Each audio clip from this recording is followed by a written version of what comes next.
Welcome to Slumbertainment. Get comfortable, close your eyes, and let yourself relax. Tonight we explore the history of gunpowder. Please like and subscribe for more restful content. Now, let's begin. In the misty mountains of ancient China, during a time when alchemists sought the secret to immortality, something unexpected emerged from their careful experiments. These seekers of eternal life, working in quiet laboratories with mortars and pestles, combined sulfur, charcoal, and saltpeter in varying proportions, heating and mixing, observing and recording.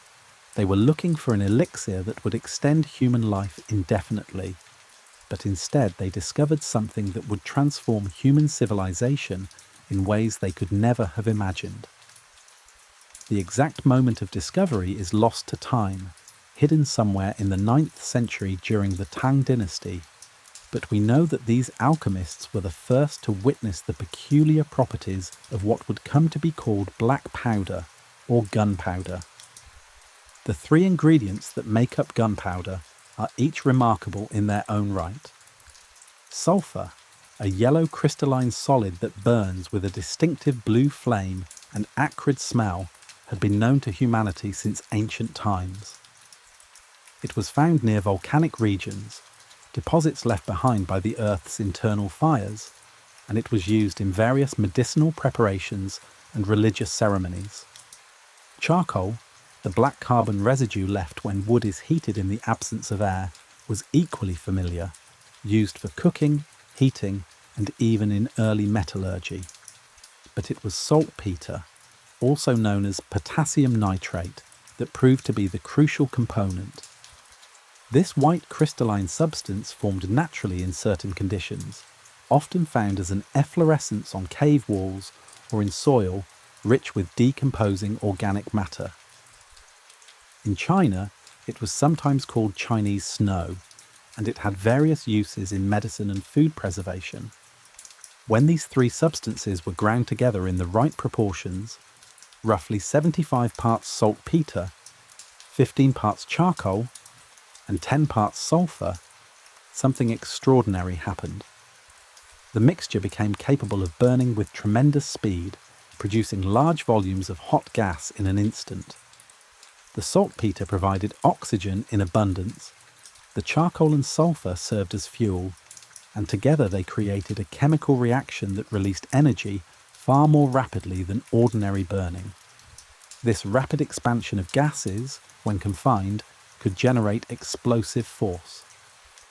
The Chinese alchemists who first mixed these ingredients likely experienced mild explosions or intense flashes of fire, events that would have been both terrifying and fascinating. Early Chinese texts from the 9th and 10th centuries contain warnings about certain combinations of substances that should be avoided.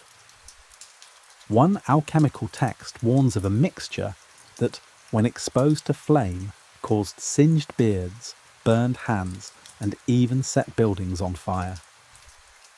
These cautionary tales suggest that the discovery of gunpowder was not a single eureka moment, but rather a gradual realization that emerged from trial and error, sometimes dangerous error, in alchemical workshops across China. The alchemists documented their findings in obscure texts, using coded language and symbolic references that only the initiated could understand, yet the knowledge slowly spread. By the 10th century, the military potential of this discovery was beginning to be recognized. The Song dynasty, which ruled much of China from the late 10th century onward, faced constant threats from nomadic peoples to the north. These mounted warriors from the steppes were formidable opponents, skilled in horseback archery and mobile warfare. The Chinese, with their walled cities and more sedentary civilization, needed advantages to counter these swift raiders. Gunpowder offered possibilities that no weapon had offered before. The earliest military applications were relatively simple. Fire arrows, bamboo tubes filled with gunpowder attached to arrow shafts, could be launched from bows or crossbows, trailing flame and smoke as they flew toward enemy positions. These weapons were as much psychological as physical, designed to frighten horses and create confusion among enemy ranks. Around the year 1000, Chinese military engineers developed the fire lance, perhaps the first true gunpowder weapon. This device consisted of a bamboo or metal tube attached to a spear. The tube was packed with gunpowder and sometimes shrapnel such as bits of metal, broken pottery, or sharp stones. When ignited, the fire lance would emit a jet of flame and projectiles, effective at close range. Soldiers wielding fire lances could spray enemies with fire and shrapnel, creating havoc in the midst of battle. The weapon was crude by later standards, more of a flamethrower than a gun, but it represented a fundamental shift in warfare. For the first time, chemical energy was being harnessed directly as a weapon, transforming the ancient elements of earth, air, fire, and water into something that could project force across distance. The psychological impact of these early gunpowder weapons cannot be overstated. The sound of explosions, the flash of fire, the clouds of smoke, all were completely new to warfare. For thousands of years, battle had been fought with muscle-powered weapons, swords and spears, bows and slings. The arrival of gunpowder brought something different, something that seemed almost supernatural in its power. Ancient soldiers facing gunpowder weapons for the first time must have felt as though they were confronting forces beyond normal human experience, as though fire itself had been weaponized and turned against them. This fear factor alone made gunpowder valuable on the battlefield, even when the actual casualties inflicted were modest. The development of gunpowder technology in China did not happen in isolation, nor did it progress in a straight line from discovery to perfection. Throughout the 11th and 12th centuries, Chinese military engineers and alchemists continued to experiment with different formulations and applications, each generation building upon the knowledge of those who came before. The gunpowder mixture itself was refined through countless trials, as craftsmen learned that the fineness of the grinding mattered enormously, that moisture content affected performance, and that different ratios of the three ingredients could produce different effects. Some mixtures burned slowly, useful for fuses and incendiary purposes, while others burned rapidly, better suited for propelling projectiles or creating explosive effects. This knowledge accumulated gradually, passed from master to apprentice in workshops and arsenals, documented in military manuals that were carefully guarded by the state. During the Song dynasty, the imperial government established specialized workshops for the manufacture of gunpowder weapons. These were among the first examples of organized military-industrial production in human history. Workers in these facilities specialized in particular tasks, some grinding the ingredients, others mixing them in precise proportions, still others packing the powder into bamboo tubes, or assembling the various weapon systems. Quality control was essential, as poorly made gunpowder could fail to ignite, or worse, explode prematurely, killing the soldiers who were meant to wield it. The Song government recognized that gunpowder technology provided a strategic advantage, and they attempted to maintain strict control over its production and use, treating the formulas and manufacturing techniques as state secrets. One of the most significant developments of this era was the invention of the bomb. These early grenades were ceramic or metal containers filled with gunpowder, sealed and fitted with a fuse.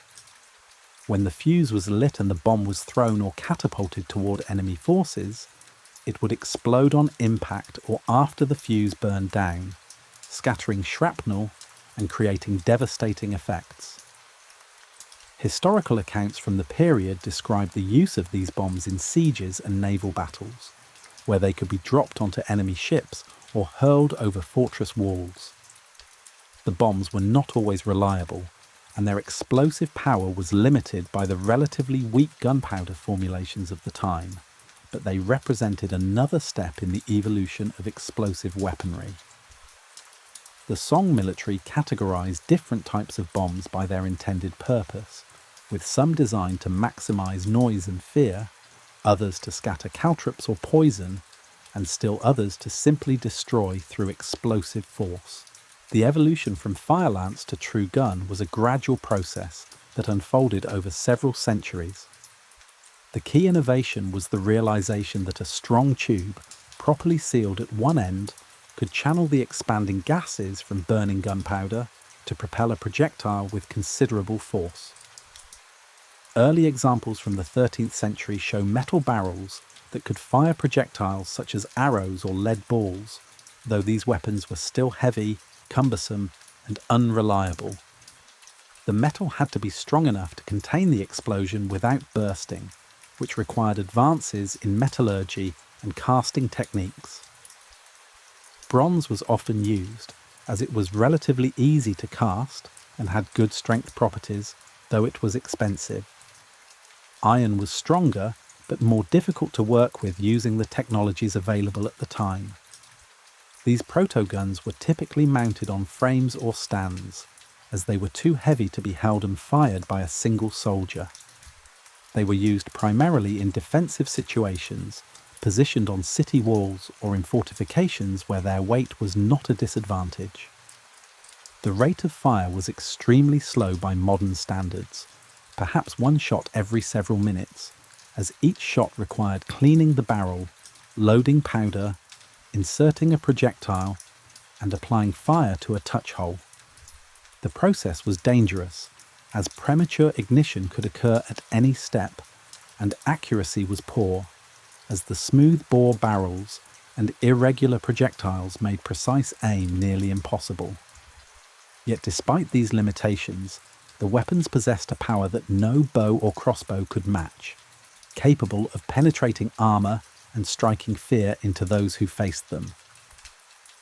As Chinese military technology advanced, so too did the theoretical understanding of how gunpowder worked.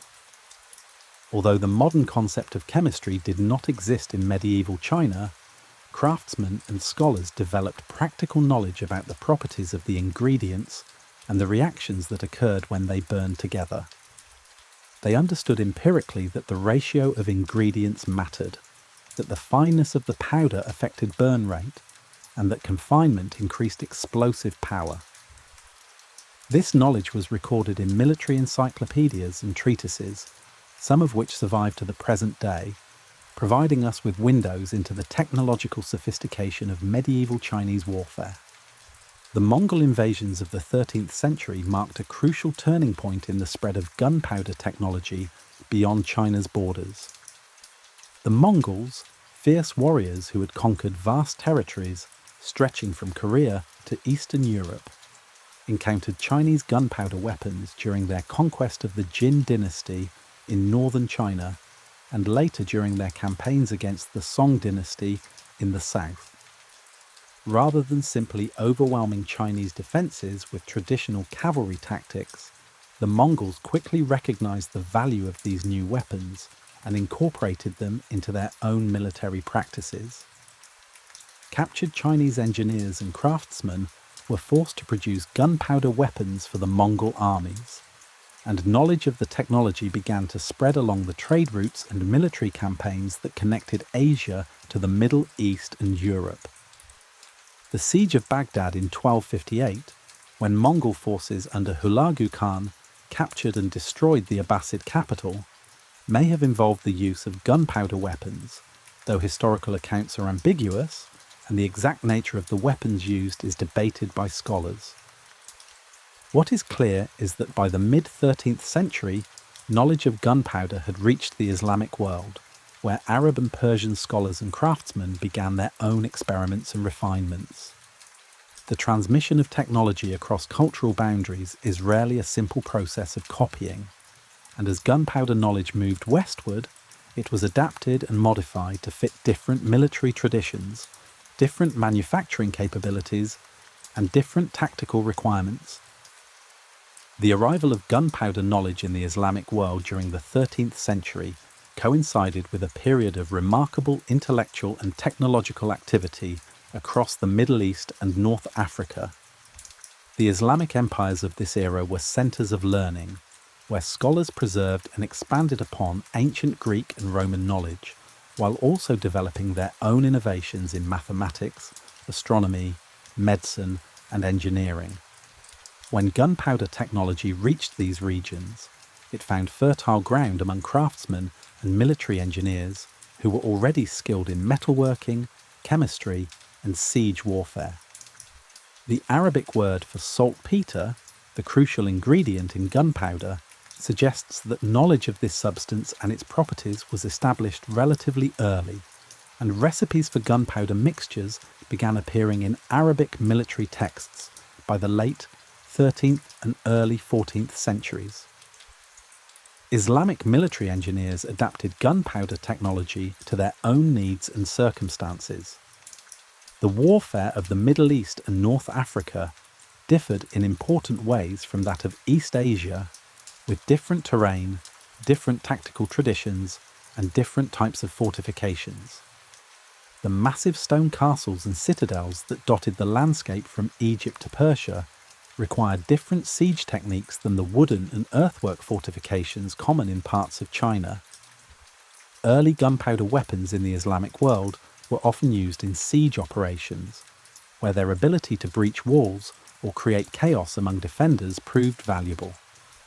The Mamluks of Egypt, a military dynasty that ruled from the mid-13th century until the early 16th century, became particularly adept at incorporating gunpowder weapons into their arsenals, though they remained primarily a cavalry-based force whose military culture revered traditional martial skills.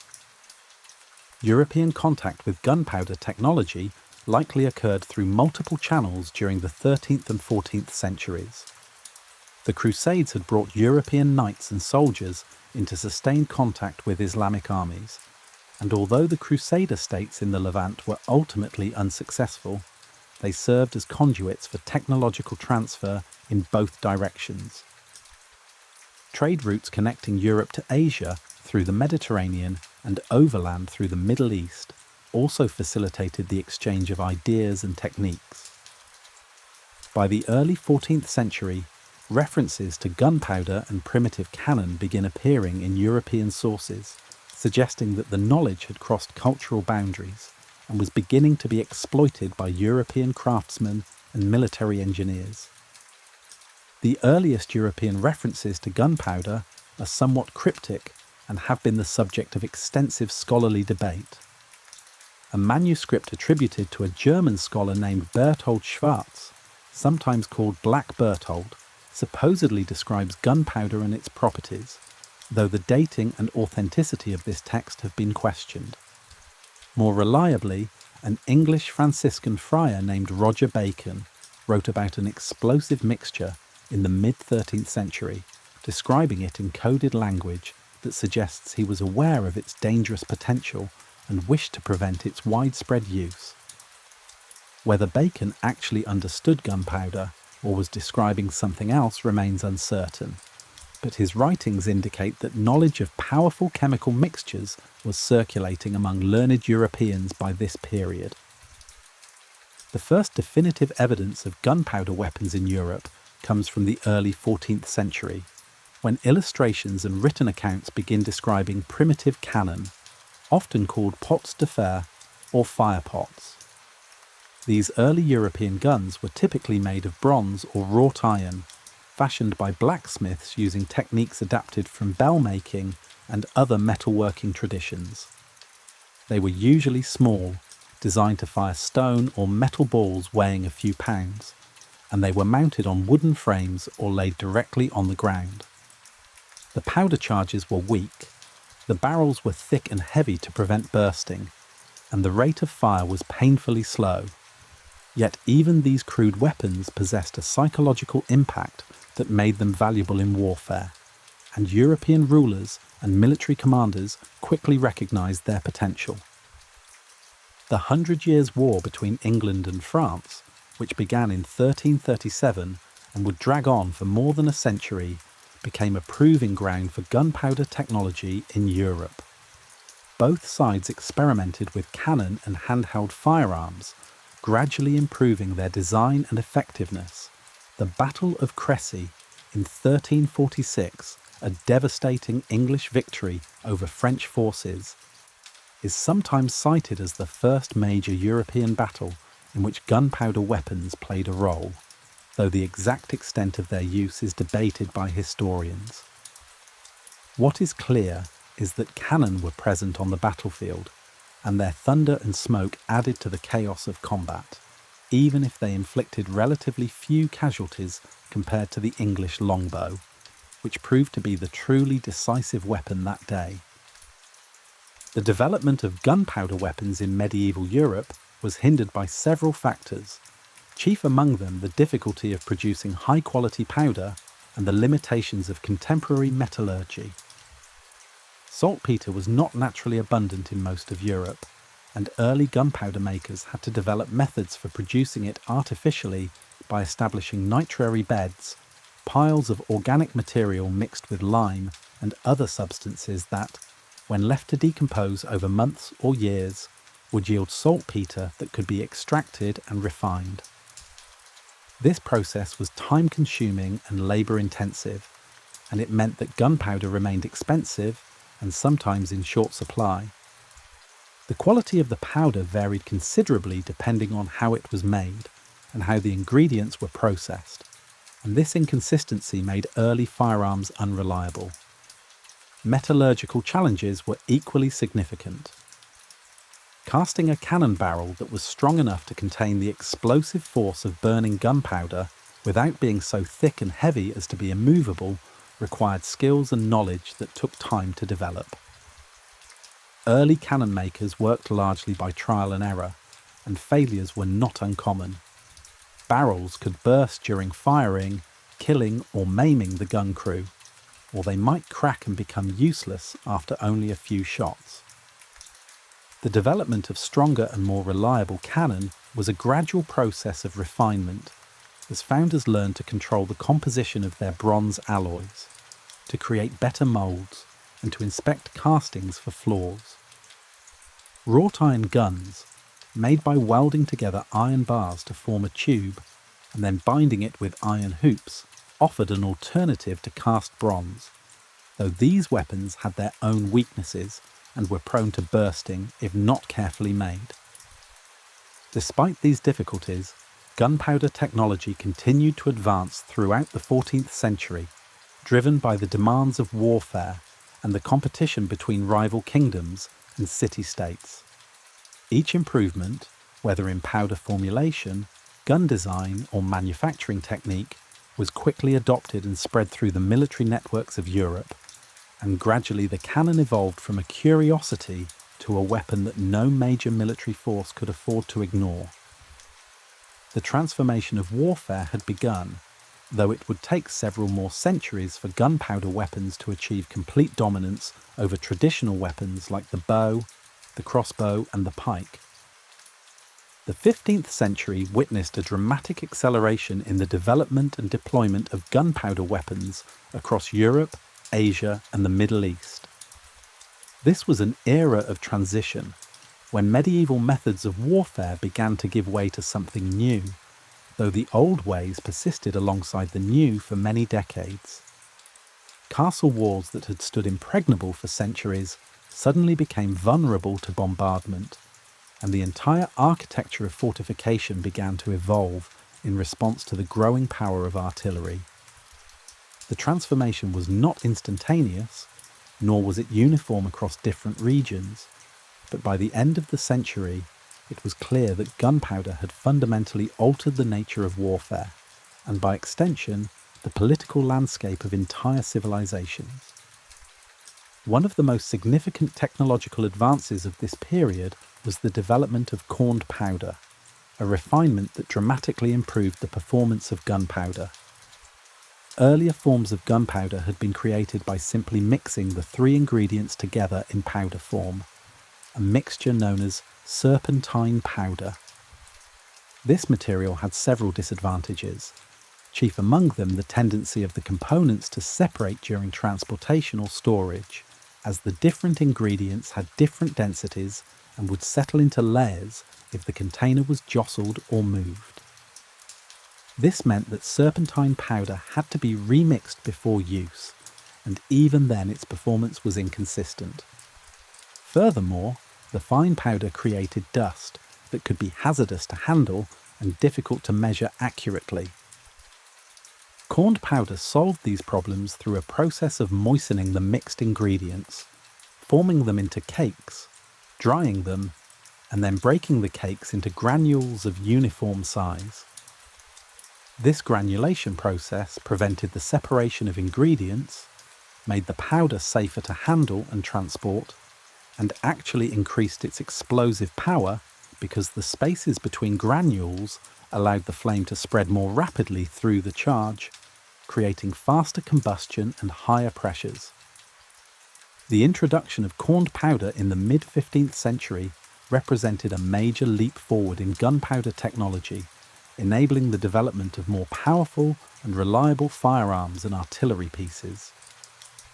Guns loaded with corned powder could achieve higher muzzle velocities and greater range than those using serpentine powder, and the consistency of the material meant that gunners could predict more accurately how their weapons would perform. The Siege of Constantinople in 1453 stands as one of history's most dramatic demonstrations of artillery power. The Byzantine capital, with its massive walls and strategic position, had withstood countless sieges over more than 1,000 years of history. The city's fortifications, particularly the great Theodosian walls on the landward side, were engineering marvels, consisting of multiple layers of walls and towers that had turned back numerous invaders. But when the Ottoman Sultan Mehmed II laid siege to the city, he brought with him a powerful arsenal of artillery, including massive bombards capable of hurling stone balls weighing several hundred pounds. These giant guns, cast in bronze and requiring teams of oxen to move, were positioned to bombard the walls day after day, gradually reducing the ancient fortifications to rubble.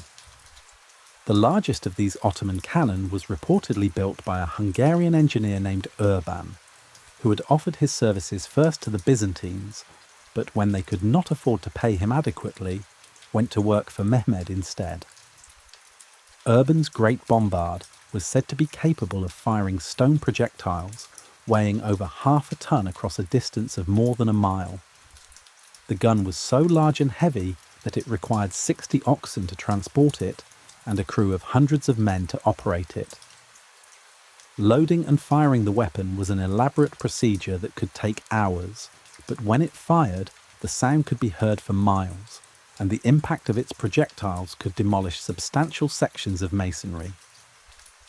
After weeks of bombardment, the walls of Constantinople were breached in several places, and Ottoman forces poured through, bringing to an end the Byzantine Empire and ushering in a new era of Ottoman dominance in the eastern Mediterranean. The fall of Constantinople sent shockwaves through Europe, both politically and militarily. The city's capture demonstrated conclusively that no fortress, no matter how strong, was safe from artillery bombardment.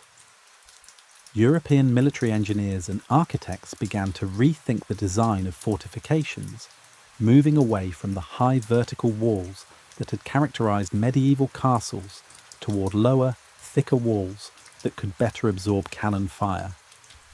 The Tres Italienne, or Italian style of fortification, began to emerge in the late 15th century, featuring low bastions with angular projections that allowed defenders to direct flanking fire along the walls and thick earthwork ramparts that could absorb and dissipate the impact of cannonballs.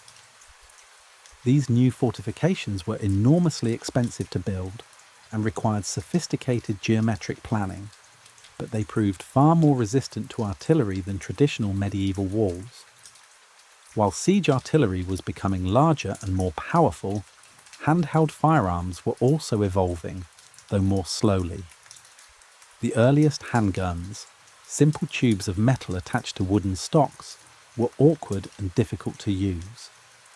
The shooter had to hold the weapon in one hand or brace it under the arm while applying a burning match or hot wire to a touch hole with the other hand, a process that made accurate aiming nearly impossible. These weapons were inaccurate, short-ranged, and slower to reload than crossbows, yet they possessed advantages that made them increasingly attractive to military commanders. A handgun required far less training to use effectively than a longbow, and it could penetrate armor that might stop arrows. Most importantly, the psychological effect of firearms was considerable, as the noise and smoke created by even a small number of guns could unsettle enemy troops and horses. The matchlock mechanism, developed in the late 15th century, represented a significant improvement in handheld firearms. This device used a lever-operated serpentine, a curved metal arm that held a slow-burning match cord, which could be lowered mechanically into the flashpan when the trigger was pulled. This allowed the shooter to hold the weapon with both hands and aim it more steadily, greatly improving accuracy and effectiveness. The matchlock arquebus became the standard infantry firearm of the 16th century, and armies began to train specialized units of arquebusiers who could deliver massed volleys of fire in battle. The training required was still less than that needed for bowmen, and the penetrating power of the bullets made armoured cavalry more vulnerable than they had been in centuries. The economic and social implications of these developments were profound. The manufacture of gunpowder and firearms required specialised knowledge and substantial capital investment. Mining for saltpeter, sulphur and metal ores, refining these materials, casting guns, and training soldiers to use the new weapons all required resources that only relatively wealthy states could afford. This gave an advantage to centralized monarchies and wealthy city-states that could mobilize these resources, while smaller feudal lords and knights found themselves at a growing disadvantage. The age of the mounted knight, the warrior aristocrat, whose martial prowess and expensive armor made him dominant on the battlefield, was slowly coming to an end, replaced by a new kind of warfare in which disciplined infantry armed with pikes and firearms could defeat cavalry charges, and where kings with cannon could reduce the castles of rebellious nobles to ruins. The 16th century opened with gunpowder weapons firmly established as essential elements of military power across the Old World.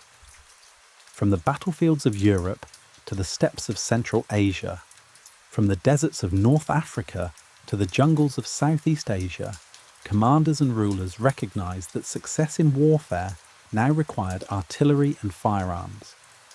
Yet the technology was still evolving rapidly, and different regions developed their own variations and innovations based on local resources, tactical traditions, and manufacturing capabilities. This century would see gunpowder weapons reach new levels of sophistication and effectiveness, while also witnessing the spread of this technology to new regions through conquest, trade, and cultural exchange. In Europe, the Italian wars that began in 1494 and continued intermittently for decades became a crucible for military innovation. These conflicts, which drew in France, Spain, the Holy Roman Empire, and various Italian city-states, featured some of the most advanced military forces of the age. Artillery trains with dozens of cannon became standard components of armies, and the art of gunnery developed into a specialized field requiring mathematical knowledge and technical expertise. Gunners learned to calculate ranges, adjust for wind and elevation, and choose the appropriate type of shot for different targets.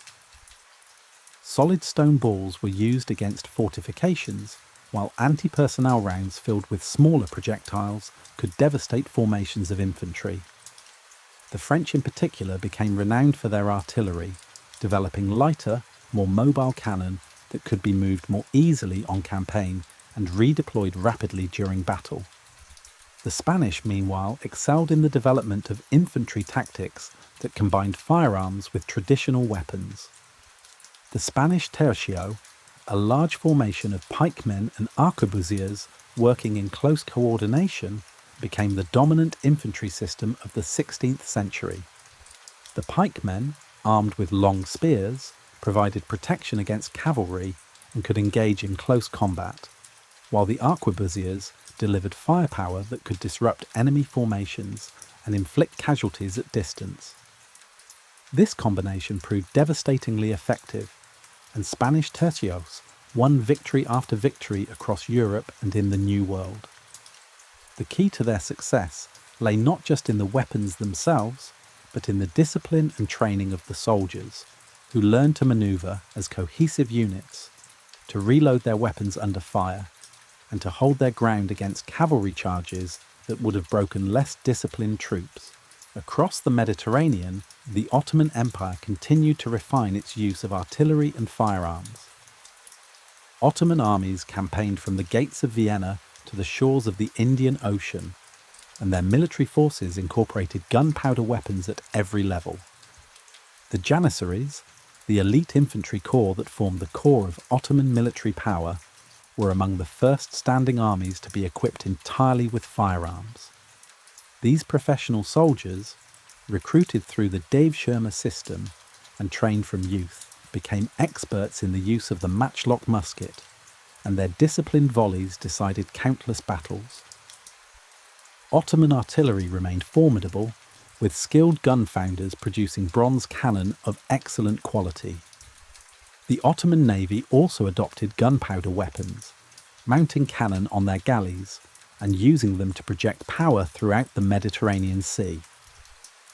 In India, the Mughal Empire rose to power in the early 16th century, partly through superior use of artillery. The founder of the dynasty, Babur, was a descendant of both Genghis Khan and Timur, and he brought with him Central Asian traditions of mobile warfare combined with expertise in gunpowder technology acquired through contact with Ottoman and Persian experts. At the First Battle of Panipat in 1526, Babur's forces, though greatly outnumbered, defeated the army of the Sultan of Delhi through effective use of artillery and matchlock-armed infantry, protected behind wagons chained together to form a mobile fortification. The thunder of Babur's guns, the volley fire of his musketeers, and the panic caused by the noise and smoke among the Sultan's war elephants led to a decisive victory that established Mughal rule in northern India. Subsequent Mughal emperors continued to emphasize artillery and firearms, establishing foundries and arsenals that produced weapons comparable in quality to those made anywhere in the world. The introduction of gunpowder weapons to new regions often had profound and sometimes devastating consequences for indigenous peoples who lacked the technology. When Spanish conquistadors arrived in the Americas in the late 15th and early 16th centuries, they brought with them not only horses and steel weapons, but also firearms and cannon. While the technological advantage provided by guns was perhaps less decisive than sometimes portrayed in popular accounts, since early firearms were slow to reload and not particularly accurate, the psychological impact was significant. Native American warriors who had never encountered gunpowder weapons before were often initially terrified by the noise, smoke, and mysterious ability of these devices to kill at a distance. Over time, indigenous peoples adapted to the new weapons and developed counter-tactics, but the initial shock gave European invaders an advantage in the earliest encounters. In Japan, the arrival of Portuguese traders in 1543 brought the first firearms to the Japanese islands. The Japanese, who had a sophisticated culture of metallurgy and weapon making, quickly recognized the potential of these new weapons and began producing their own versions. Within a few decades, Japanese gunsmiths were manufacturing matchlock arquebuses, called Tanegashima after the island where the Portuguese first landed, in large quantities. The warring daimyo, feudal lords engaged in constant conflict during Japan's Sengoku period, eagerly adopted firearms for their armies. The Battle of Nagashino in 1575 demonstrated the devastating effectiveness of massed musket fire, when Oda Nobunaga's forces used thousands of arquebusiers, firing in organized volleys to annihilate a cavalry charge by the Takeda clan. This battle marked a turning point in Japanese warfare, showing that traditional samurai cavalry tactics were vulnerable to disciplined firearm-equipped infantry.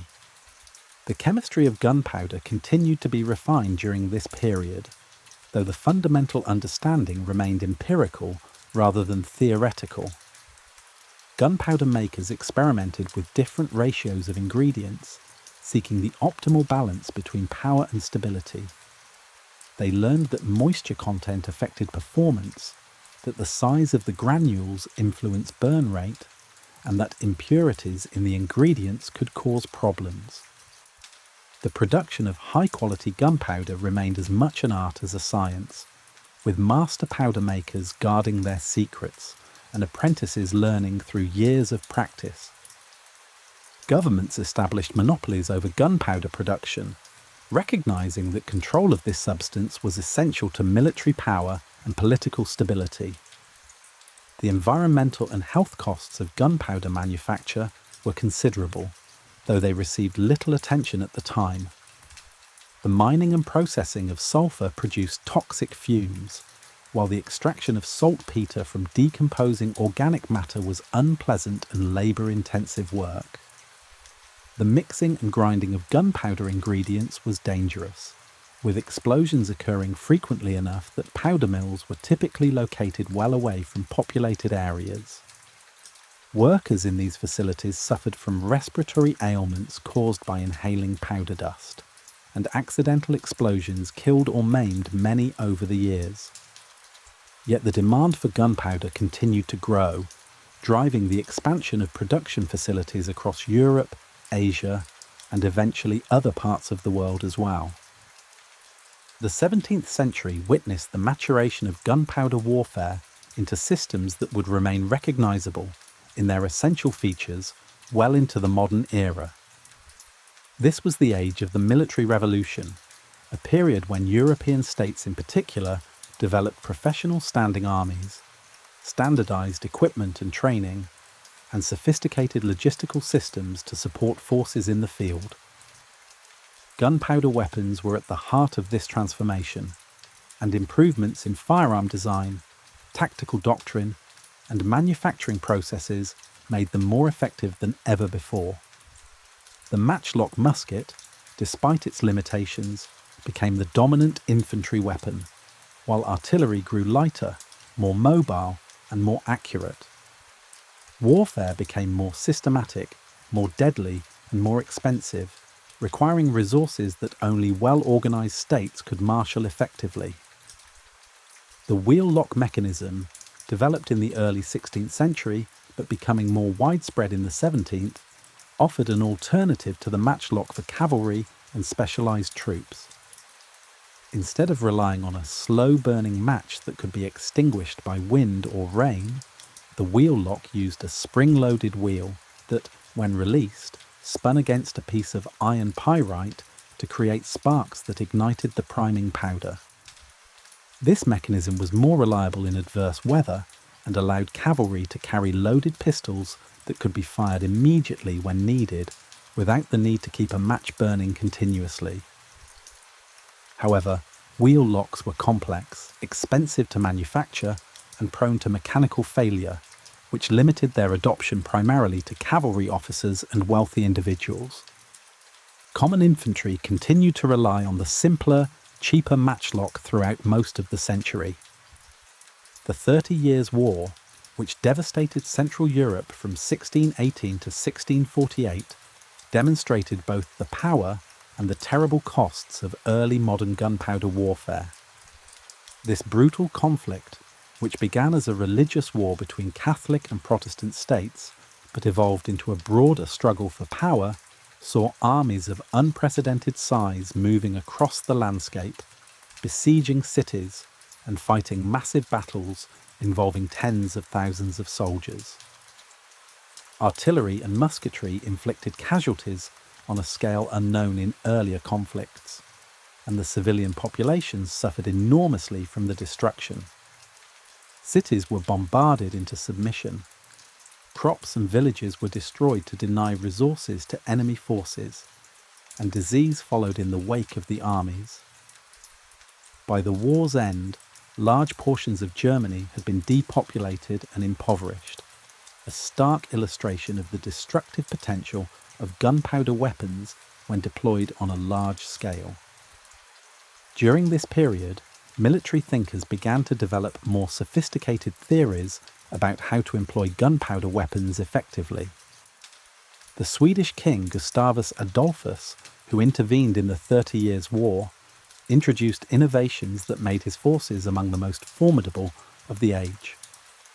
He reduced the weight of muskets so that they no longer required a supporting rest, allowing soldiers to maneuver more freely. He developed lighter artillery pieces that could be moved rapidly on the battlefield and trained his gunners to fire more quickly, giving his forces superior firepower. He also refined infantry tactics, organizing his troops into smaller, more flexible formations that could fire more rapid volleys and maneuver more effectively than the larger, more cumbersome formations used by many other armies.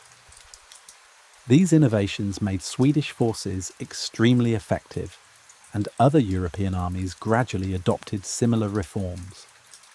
The flintlock mechanism, perfected in the early 17th century, would eventually replace both the matchlock and the wheel lock to become the standard ignition system for firearms for nearly 2 centuries. The flintlock used a piece of flint held in a cock that, when released by the trigger, struck against a steel frizzen to create sparks that fell into the priming pan and ignited the main charge.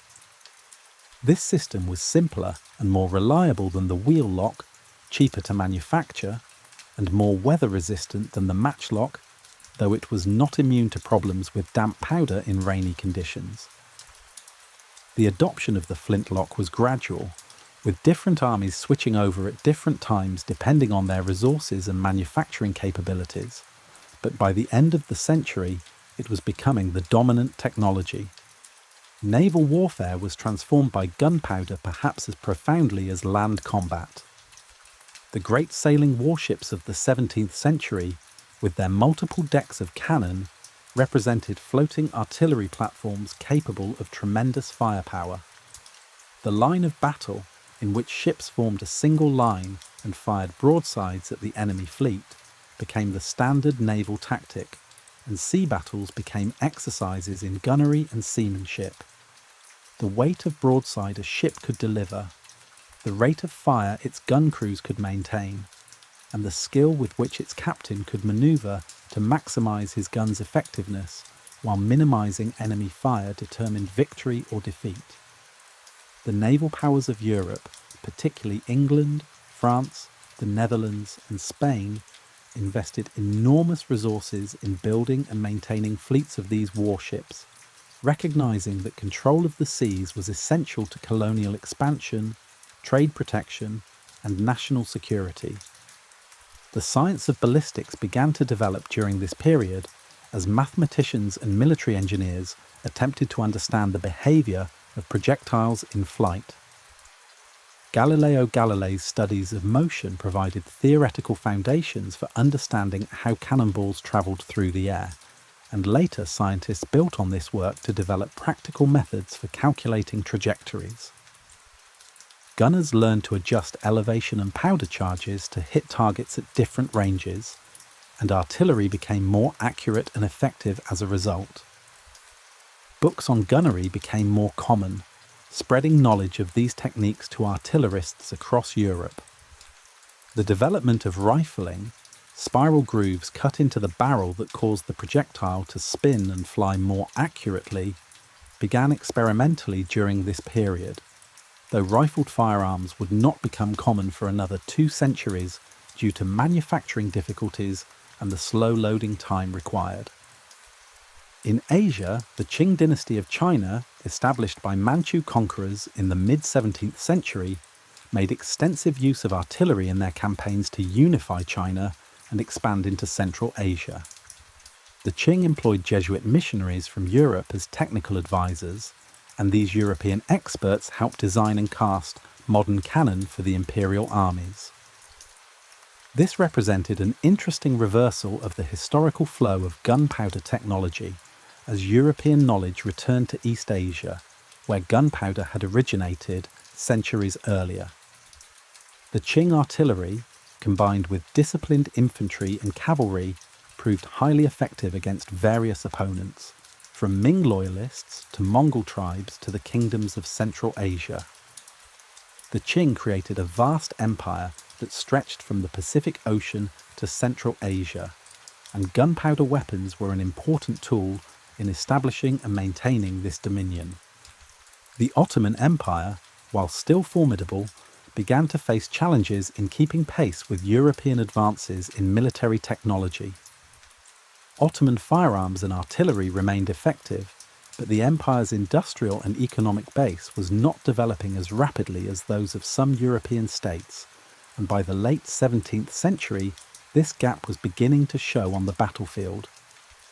The failed Ottoman siege of Vienna in 1683 marked a turning point, as the Ottoman forces were unable to capture the city and were subsequently driven back in a series of defeats. These military setbacks were not solely due to inferior gunpowder weapons, as many factors contributed to Ottoman difficulties, but they illustrated that European military power was growing and that the balance of force was beginning to shift. The social and economic costs of maintaining large armies equipped with gunpowder weapons continued to mount throughout the century. States had to maintain foundries, arsenals, powder mills, and supply depots. They needed to recruit, train, pay and provision soldiers by the thousands or tens of thousands. The expense was staggering, and rulers were forced to develop more efficient systems of taxation and administration to support their military establishments. This drive to mobilize resources for war accelerated the development of centralized state bureaucracies and contributed to the growth of absolutist monarchies in many parts of Europe. Military necessity, powered by gunpowder technology, was reshaping not just warfare, but the very structure of political power and social organization. The 18th century brought further refinement and standardization to gunpowder weapons, as the great powers of Europe, Asia, and the Americas fought wars that spanned continents and oceans. This was the age of linear warfare, when armies arrayed themselves in neat lines on open fields and exchanged volleys of musket fire at close range, while artillery batteries bombarded enemy positions and cavalry waited for opportunities to charge. The smoothbore flintlock musket reached its peak of development during this period, becoming a standardized weapon that could be manufactured in large quantities and used effectively by soldiers with relatively modest training. The drill and discipline required to load and fire these weapons in the chaos of battle became the foundation of military effectiveness, and armies spent endless hours practicing the mechanical movements necessary to achieve rapid, coordinated volley fire. The Brown Bess musket, adopted by the British Army in the early 18th century and used with only minor modifications for over a century, exemplified the characteristics of infantry firearms in this era. It was a smoothbore flintlock with a barrel approximately 3 feet long, firing a lead ball roughly 3/4 of an inch in diameter. The weapon was robust and relatively simple to maintain, though it was not particularly accurate beyond 50 or 75 yards, due to the lack of rifling and the loose fit of the ball in the barrel, which was necessary to allow rapid loading. A well-trained soldier could load and fire perhaps 3 or 4 shots per minute under ideal conditions, though the rate of fire dropped considerably in the stress and confusion of battle.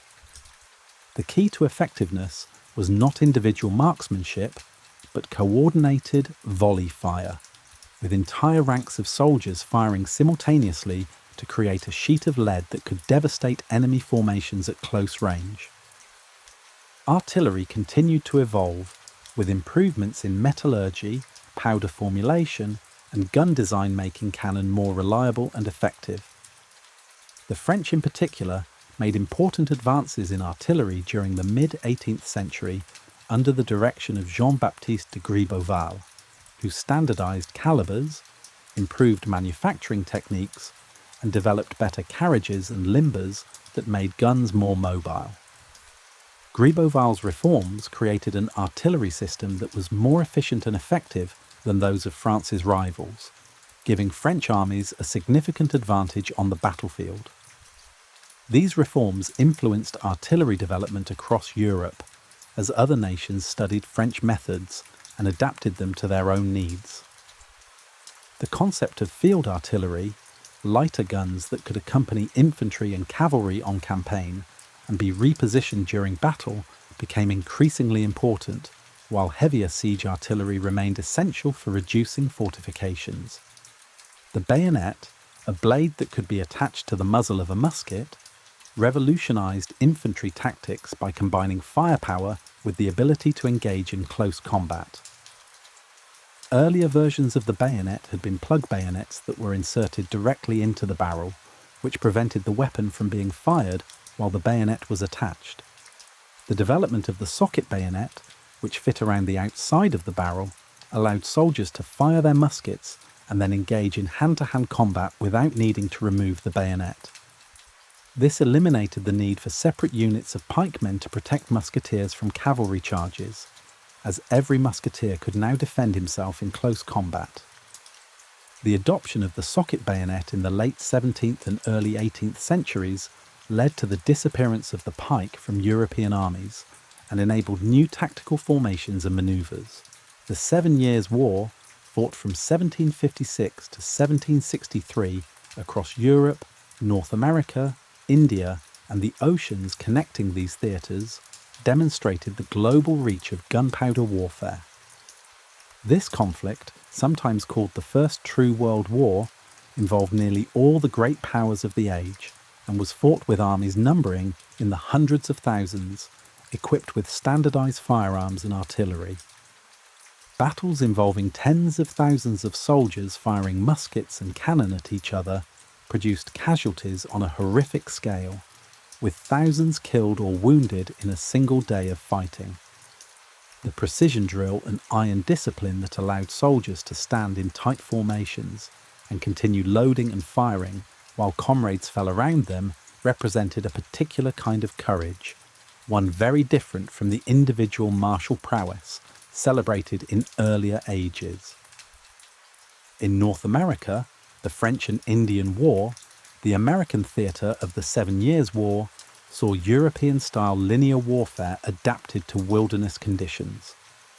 The forests and broken terrain of the frontier did not always allow for the neat linear formations that worked well on European battlefields, and both French and British forces had to adapt their tactics. Colonial militias and Native American allies often employed more dispersed formations and used cover more effectively than regular European troops, though the British gradually learned from these experiences. The use of light infantry, troops trained to fight in loose order and take advantage of terrain, became more common as European armies recognized the need for tactical flexibility. These lessons would prove valuable in future conflicts, as warfare continued to evolve beyond the rigid linearity of mid-18th century battles. The industrial capacity to produce gunpowder and firearms in large quantities became increasingly important during this period. Nations established large-scale arsenals and foundries that could manufacture thousands of muskets and hundreds of cannon. The Royal Arsenal at Woolwich in England, the Arsenal at Saint-Étienne in France, and similar facilities in other countries employed thousands of workers and represented significant industrial enterprises. The boring of cannon barrels, the forging and filing of musket locks, the production of uniform cartridges containing powder and ball, all required skilled craftsmen and organized production systems. The demands of military production helped drive the development of manufacturing techniques that would later be applied to civilian industry, including interchangeable parts and assembly line processes. Gunpowder production itself became more scientific during the 18th century, as chemists began to understand more about the nature of combustion and the properties of the ingredients. The proportions of the mixture were refined to approximately 75% saltpeter, 15% charcoal, and 10% sulfur, a ratio that provided a good balance of power and stability. The quality of the charcoal proved to be particularly important, with different woods producing charcoal with different properties. Makers learned that willow, alder, or hazelwood produced the best charcoal for gunpowder, as these woods created a carbon residue with the right porosity and reactivity. The grinding and mixing processes were improved, and powder makers developed better methods for controlling grain size and ensuring uniformity. Despite these advances, gunpowder manufacture remained dangerous work, and explosions at powder mills were common enough that they were a recognised hazard of the industry. The naval arms race of the 18th century saw the construction of ever larger ships carrying ever greater numbers of guns. First-rate ships of the line, the largest warships of the age, carried 70 or more cannon arranged on multiple decks and required crews of nearly 1,000 men to sail and fight them. These floating fortresses represented enormous investments of resources and took years to build, but they were essential to projecting naval power and protecting maritime trade. Naval battles between fleets of these ships were spectacular and deadly affairs, with thousands of cannon firing simultaneously and ships being battered into floating wrecks. The smoke from so many guns firing could obscure the entire battlefield, and captains often had to navigate and fight based on glimpses through the haze. The thunder of naval broadsides could be heard for miles, and the splinters from shattered wooden hulls caused many of the casualties in these engagements. In India, European trading companies, particularly the British East India Company and the French Compagnie des Indes, maintained private armies equipped with modern firearms and artillery. These forces, composed of European soldiers and Indian troops trained in European methods, possessed significant military advantages over many indigenous powers. The superiority of European-style drill, flintlock muskets, and field artillery allowed relatively small European forces to defeat much larger Indian armies that relied on traditional weapons and tactics. This military edge, combined with skillful diplomacy and exploitation of local rivalries, enabled the British to gradually extend their control over large portions of the subcontinent. The transformation of the East India Company from a trading enterprise into a territorial power ruling millions of people was facilitated in large part by the effectiveness of gunpowder weapons and European military organisation.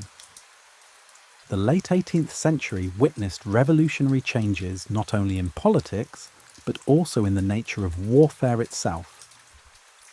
The American Revolution and the French Revolution challenged traditional social orders and introduced new concepts of citizenship and national identity that would profoundly affect how wars were fought. The mass armies raised by revolutionary France, composed of citizen soldiers motivated by ideology rather than merely by pay or coercion, brought new energy to the battlefield and ultimately overwhelmed the professional armies of the old European monarchies.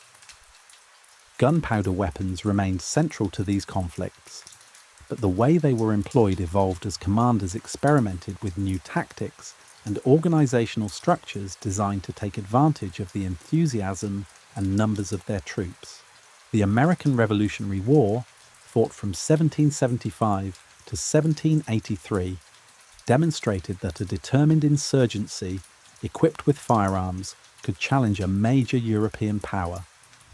The American colonists possessed large numbers of firearms, as hunting and militia service were common in colonial society, and while many of these weapons were not military muskets, they could still be effective in the hands of men who knew how to use them. The Continental Army, formed to provide a more conventional military force to oppose British regulars, was equipped with a mixture of French, British, and domestically produced muskets, and it gradually developed the training and discipline necessary to stand up to professional soldiers in open battle. The assistance provided by France, including not only troops and naval support, but also large quantities of gunpowder, muskets, and artillery, proved crucial to American success. The rifle, a firearm with spiral grooves cut into the barrel to spin the projectile and greatly improve accuracy, saw significant use during the American Revolution, particularly among frontier marksmen and specialized units. Rifles had been known in Europe for centuries, but they were expensive to manufacture, slow to load, and therefore not adopted for general infantry use. However, in the hands of skilled marksmen, a rifle could hit individual targets at ranges where smoothbore muskets were nearly useless. American riflemen, particularly those from Pennsylvania and Virginia, gained fearsome reputations for their ability to pick off British officers and soldiers at long range. The psychological effect of this precision fire was considerable, though the tactical impact was limited by the rifle's slow rate of fire and the small numbers of riflemen available. Nevertheless, the American experience suggested that improved accuracy might be worth the trade-offs, a lesson that would influence weapons development in the coming decades. The French Revolutionary Wars, which began in 1792 as European monarchies attempted to crush the French Republic, saw the introduction of several important innovations in artillery tactics. French artillery officers, including the young Napoleon Bonaparte, developed methods for concentrating artillery fire at decisive points on the battlefield, creating breaches in enemy lines through which infantry and cavalry could exploit. The concept of the Grand Battery, massing dozens of guns to deliver overwhelming firepower against a single section of the enemy position, became a hallmark of Napoleonic warfare. This required careful coordination, rapid movement of guns during battle, and skilled gunners who could maintain high rates of fire despite the chaos around them. The French artillery, building on the reforms of Gribeauval and benefiting from the revolutionary fervour of its crews, became perhaps the finest in Europe. Napoleon Bonaparte's campaigns across Europe in the early 19th century demonstrated the full potential of gunpowder weapons when wielded by a military genius. Napoleon combined arms in ways that maximised their effectiveness, using infantry, cavalry, and artillery in coordinated operations that frequently overwhelmed his opponents. His Grand Army, at its peak numbering over 500,000 men, was organised into corps that could operate independently or combine for major battles, and each corps had its own artillery support. The mobility of Napoleonic armies, their ability to march rapidly and concentrate forces at decisive points, gave France enormous advantages despite often facing coalitions of multiple enemies. The thundering artillery barrages that preceded French assaults, the massed columns of infantry advancing behind screens of skirmishers, and the shock of massed cavalry charges created a system of warfare that dominated European battlefields for nearly 2 decades. The scale of casualties in Napoleonic battles was unprecedented. At Borodino in 1812, during Napoleon's invasion of Russia, nearly 100,000 men were killed or wounded in a single day of fighting.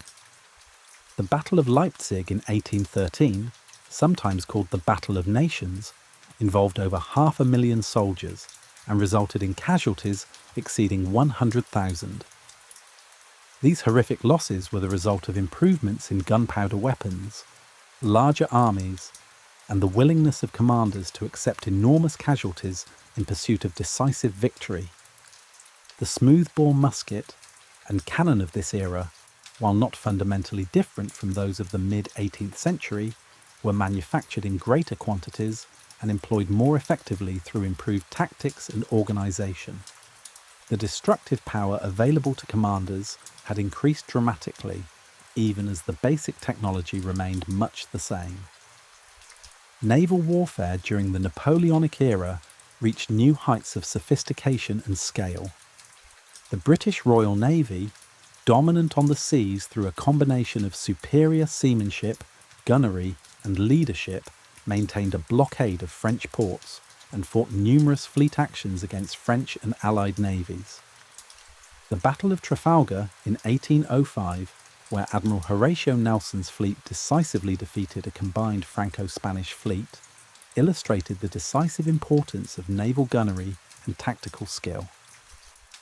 Nelson's tactic of breaking the enemy line and engaging in close-range melees, where British gunnery superiority could be fully exploited, resulted in a crushing victory that ensured British naval supremacy for the remainder of the war. The ability to fire broadsides more rapidly and accurately than their opponents, combined with aggressive tactics and excellent seamanship, made British ships formidable opponents. The logistical challenges of supplying gunpowder to armies in the field became increasingly complex as the scale of warfare expanded. A single major battle could consume tons of gunpowder, and armies on campaign needed constant resupply. The French army in particular struggled with gunpowder shortages during some of Napoleon's campaigns, as the British blockade made it difficult to import sulphur and other necessary materials. The French responded by establishing government control over saltpeter production, requiring property owners to allow collectors to scrape saltpeter from cellars and stables, and by investing in domestic sulphur mining. Other nations faced similar challenges, and the ability to maintain adequate supplies of gunpowder became a critical factor in military success. Armies that ran short of ammunition could find themselves crippled, unable to fight effectively even if their soldiers remained willing. The Congreve rocket, developed by British engineer William Congreve in the early 19th century, represented an attempt to create a new kind of gunpowder weapon.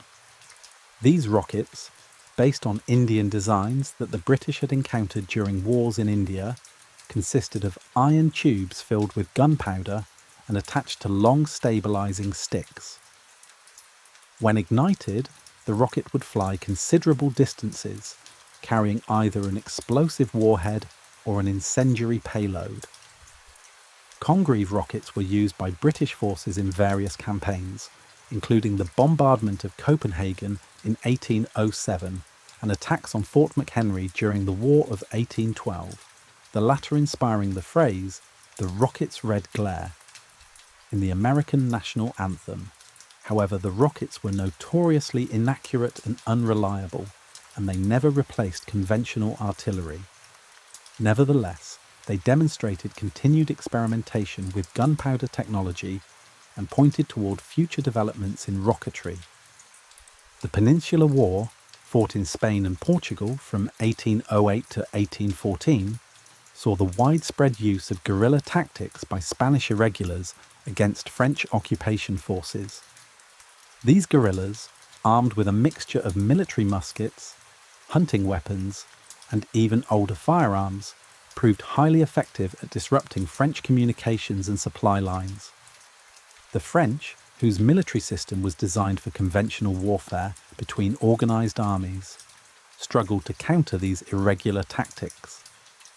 The Spanish experience demonstrated that firepower alone was not sufficient for victory if the enemy refused to fight in conventional ways, a lesson that would be relearned in many subsequent conflicts. The combination of British regular forces, Portuguese troops trained and equipped by the British, and Spanish guerrillas eventually drove the French from the Iberian Peninsula, inflicting severe losses and tying down hundreds of thousands of French troops that were desperately needed elsewhere. The decades following the Napoleonic Wars saw the beginning of a profound transformation in gunpowder weapons, driven by advances in metallurgy, chemistry, and manufacturing. The Industrial Revolution, which had already begun to reshape society and economy in Britain, and was spreading across Europe and North America, brought new capabilities to weapons manufacture. Steam-powered machinery could bore cannon barrels more precisely than ever before, could shape metal components with greater accuracy, and could produce weapons in larger quantities. The percussion cap, a small copper cup containing a shock-sensitive explosive compound, began to replace the flintlock ignition system in the 1820s and 30s, offering more reliable ignition that was less affected by weather conditions. This seemingly small improvement had significant effects on battlefield effectiveness, as misfires became less common and soldiers could maintain higher rates of fire even in rain or damp conditions. The percussion cap worked through a chemical compound called fulminate of mercury, which would detonate when struck sharply, sending a flash of flame through a small hole into the main powder charge. This system was simpler and more reliable than the flintlock, with fewer moving parts and less susceptibility to fouling or breakage. The conversion of existing flintlock weapons to percussion ignition was relatively straightforward, and most major armies had completed this transition by the mid-19th century.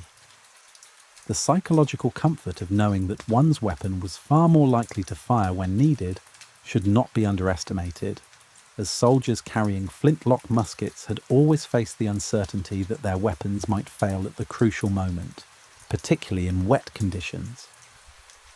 The percussion system largely eliminated this concern, making firearms more dependable tools of war. Rifling technology, which had existed for centuries but remained uncommon due to manufacturing difficulties and slow loading times, became practical for military use through several innovations. The main problem with muzzle-loading rifles had been that the projectile needed to fit tightly in the grooves to benefit from the spin, but this tight fit made loading extremely slow and difficult, particularly after a few shots when powder residue began to accumulate in the barrel. The mini ball, developed by French Army Captain Claude-Étienne Minié in the 1840s, solved this problem elegantly.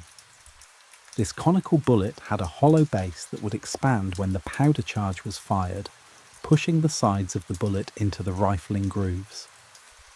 This meant the bullet could be loaded loosely, almost as quickly as a round ball in a smooth-bore musket, but would still engage the rifling when fired. The result was a weapon that combined the rate of fire of a smooth-bore musket with the accuracy of a rifle, increasing effective range from perhaps 75 yards to several hundred yards. The implications of this innovation were enormous and would be demonstrated tragically in the wars of the mid-19th century. Suddenly, defensive positions had become far more powerful, as soldiers with rifled muskets could inflict casualties at ranges where attackers were helpless to respond. The old tactics of massed infantry charges and close-order formations became suicidal when defenders were armed with rifled weapons. Yet military doctrine was slow to adapt, partly because the full implications of the new technology were not immediately apparent, and partly because conservative military establishments resisted changes to long-established methods. The result would be unprecedented bloodshed in conflicts like the Crimean War, the American Civil War, and the wars of German unification. The Crimean War of 1854 to 1856 fought primarily on the Crimean Peninsula between Russia on one side and an alliance of Britain, France, and the Ottoman Empire on the other, provided early evidence of the changing nature of warfare. The famous charge of the Light Brigade, in which British cavalry charged Russian artillery position in a confused and ultimately futile attack, illustrated the vulnerability of traditional shock tactics against modern artillery. The siege of Sevastopol, which lasted nearly a year, saw massive artillery bombardments that reduced fortifications to rubble, while rifled muskets in the hands of defenders made assaults incredibly costly. The war was characterized by enormous casualties from combat, disease, and the breakdown of logistical systems unprepared for the demands of modern warfare. The introduction of rifled artillery, which could fire explosive shells with far greater accuracy than smoothbore guns, added another dimension to the battlefield's lethality. The American Civil War, fought from 1861 to 1865, became the first truly modern war, demonstrating the full destructive potential of rifled firearms, combined with industrial production capacity. Both Union and Confederate forces were equipped primarily with rifled muskets firing mini balls, and the accuracy and range of these weapons transformed battlefield tactics. Entrenchment became essential, as troops caught in the open could be decimated by rifle fire from hundreds of yards away. Artillery, much of it still smoothbore at the war's beginning, but increasingly rifled as the conflict progressed, played a crucial role in both field battles and sieges. The war saw innovations such as the widespread use of repeating rifles by some Union cavalry units, ironclad warships armed with powerful guns, and even primitive submarines and landmines, all pointing toward future developments in military technology. The sheer scale of casualties in the Civil War shocked contemporary observers and should have served as a warning about the nature of modern warfare. Battles like Antietam, Gettysburg, and Cold Harbor produced casualty lists that dwarfed those of earlier American conflicts. At Cold Harbor in June of 1864, Union forces launched a frontal assault against entrenched Confederate positions and suffered 7,000 casualties in less than an hour, most of them in the first few minutes of the attack. The Confederate defenders, protected by earthworks and armed with rifled muskets, could fire with devastating effect at the advancing Union troops, who had no chance of closing to effective range before being cut down. This massacre demonstrated conclusively that frontal assaults against prepared positions defended by rifles were futile, yet similar attacks continued to be ordered throughout the war, resulting in hundreds of thousands of deaths. The development of breech-loading weapons, which could be loaded from the rear rather than the muzzle, represented another major advance in firearms technology. Breech-loading allowed soldiers to reload while lying down or behind cover, greatly increasing both their rate of fire and their survivability. Several different breech-loading systems were developed in the mid-19th century, with varying mechanisms for opening the breech, inserting the cartridge, and sealing the chamber. The Prussian needle gun, adopted in the 1840s, was one of the first successful military breech loaders, using a paper cartridge that contained both powder and projectile, along with a percussion cap at its base. When the trigger was pulled, a long needle-like firing pin pierced the cartridge and struck the percussion cap, igniting the powder. This system allowed Prussian infantry to fire much more rapidly than their opponents using muzzle loaders, giving Prussia significant military advantages in its wars of the 1860s. The Franco-Prussian War of 1870 to 1871 demonstrated the importance of superior weapons technology and military organization. The Prussian army, equipped with breech-loading needle guns and modern Krupp steel artillery, and organized according to a sophisticated general staff system, decisively defeated French forces despite France's larger population and economy. The war featured massive artillery bombardments, rapid troop movements facilitated by railroads, and the use of telegraph communications to coordinate operations. The Siege of Paris, lasting over 4 months during the winter of 1870 to 1871, saw the city surrounded and bombarded, while the population endured starvation and cold. The Prussian victory led to the unification of Germany and a major shift in the European balance of power, demonstrating that military effectiveness depended not just on the courage of soldiers, but on the quality of their equipment, the sophistication of their organization, and the skill of their commanders. Artillery technology advanced rapidly during this period, with the introduction of rifled barrels, breech-loading mechanisms, and improved explosive shells. The old smoothbore cannon that had dominated battlefields for centuries were replaced by rifled guns that could fire explosive projectiles with far greater accuracy and at much longer ranges. Steel replaced bronze and iron for gun construction, as advances in metallurgy made it possible to produce steel of sufficient quality and in sufficient quantities for artillery manufacture. These new guns were immensely powerful, capable of destroying fortifications that would have withstood older artillery with ease. The development of recoil mechanisms that absorb the shock of firing and return the gun to battery automatically, rather than requiring the crew to manually reposition it after each shot, greatly increased rates of fire and made artillery even more devastating. The final decades of the 19th century witnessed the transformation of gunpowder weapons into their modern forms, with innovations that would define warfare well into the 20th century. The most significant of these developments was the invention of smokeless powder, a propellant that would eventually replace black gunpowder for virtually all military applications.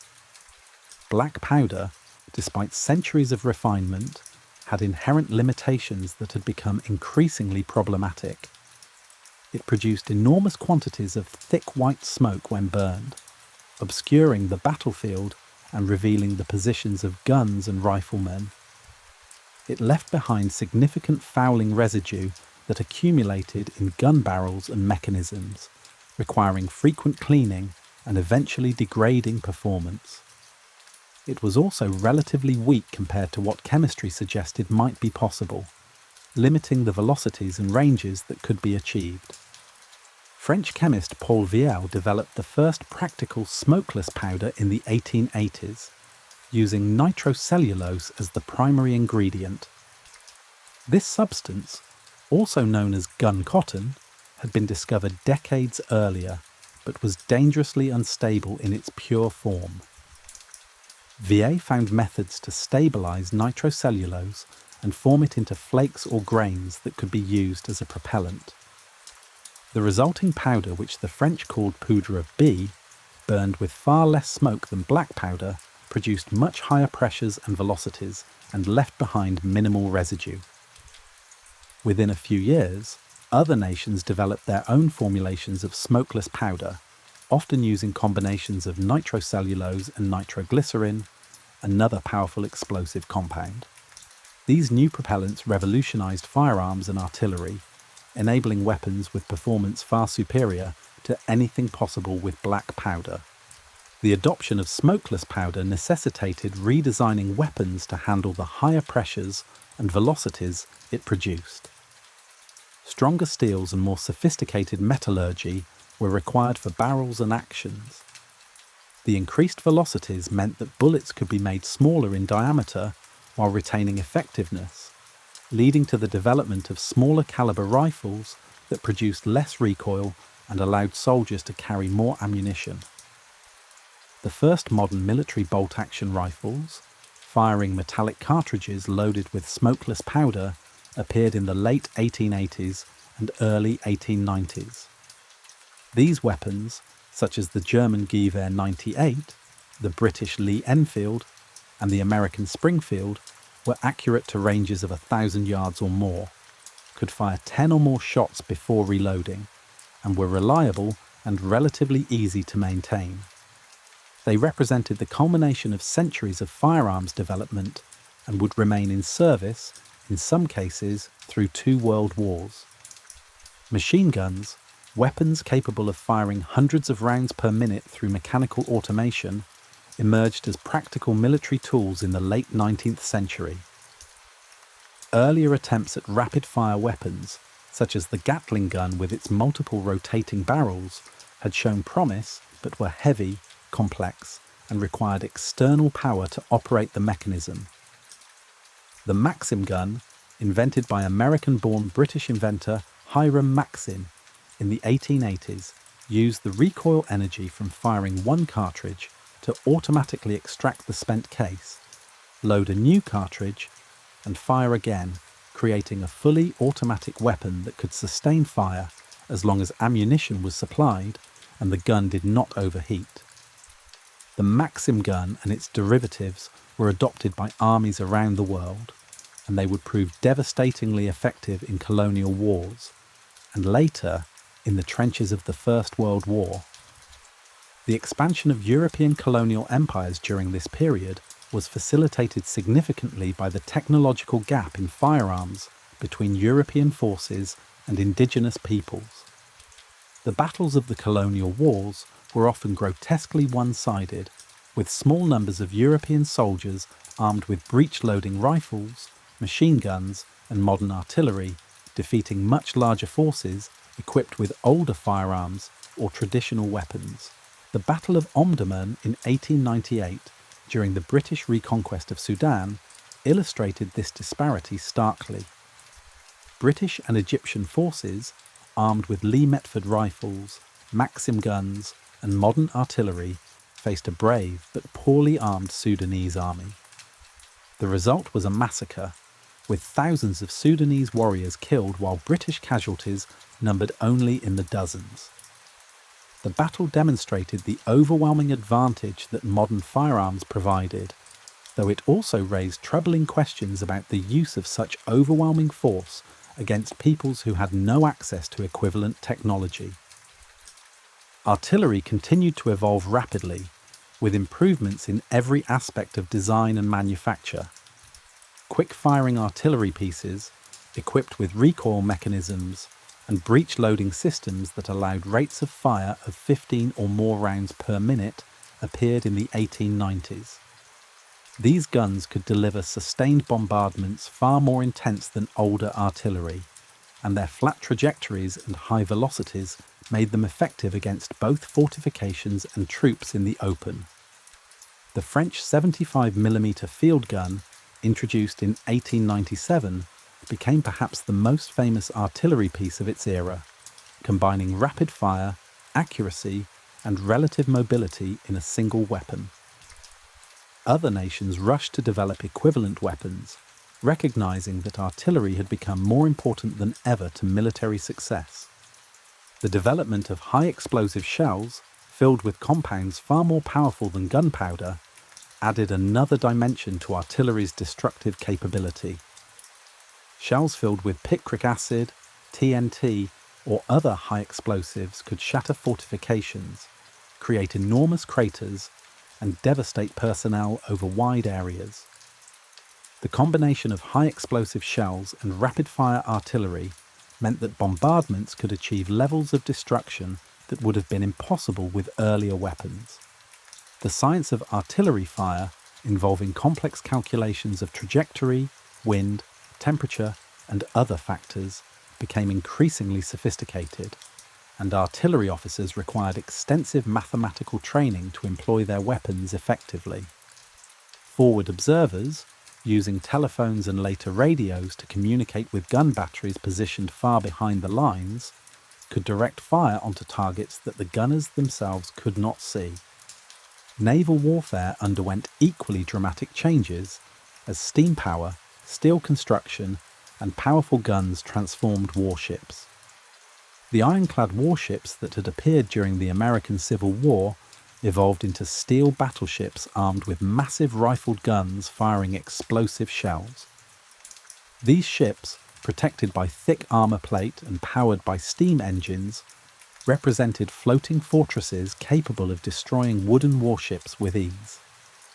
The naval arms race of the late 19th and early 20th centuries saw nations competing to build larger and more powerful battleships, each generation of vessels rendering earlier designs obsolete. The British dreadnought, launched in 1906, was so revolutionary that all subsequent battleships were referred to as dreadnoughts, while earlier designs became known as pre-dreadnoughts. These ships carried 10 or 12 large caliber guns, typically 12 or 14 inches in diameter, capable of hurling shells weighing hundreds of pounds over distances of many miles. The chemistry of explosives advanced rapidly during this period, with chemists synthesizing new compounds and exploring their properties. Alfred Noble's invention of dynamite in the 1860s a stable form of nitroglycerin mixed with absorbent material, had revolutionized mining and construction, but it also had military applications. The development of TNT, or trinitrotoluene, provided a powerful explosive that was relatively stable and easy to manufacture, making it ideal for artillery shells and other military uses. These new explosives were far more powerful than gunpowder, weight for weight, and they opened possibilities that had not existed before, from demolition charges that could destroy bridges and fortifications to naval mines that could sink the largest warships. The science of explosives became a specialized field, with researchers working to understand the chemical and physical processes involved in detonation and to develop new compounds with desired properties. The social and ethical implications of these increasingly deadly weapons began to trouble some observers, though such concerns had little effect on weapons development or military planning. The ease with which modern weapons could inflict mass casualties, the way machine guns and artillery could cut down advancing troops by the hundreds, suggested that future wars would be even more destructive than those of the past. Some optimists hoped that the very destructiveness of modern weapons might make war less likely, as rational leaders would hesitate to unleash such devastation. Others worried that technology was advancing faster than wisdom, and that humanity was developing the means to destroy itself on an unprecedented scale. These debates would continue into the 20th century, even as the pace of military innovation accelerated and the world moved toward conflicts that would validate the darkest predictions about modern warfare's destructive potential. The turn of the century found the world armed as never before, with industrialized nations possessing vast arsenals of rifles, machine guns, artillery, and naval vessels, all far more powerful than the weapons of previous generations.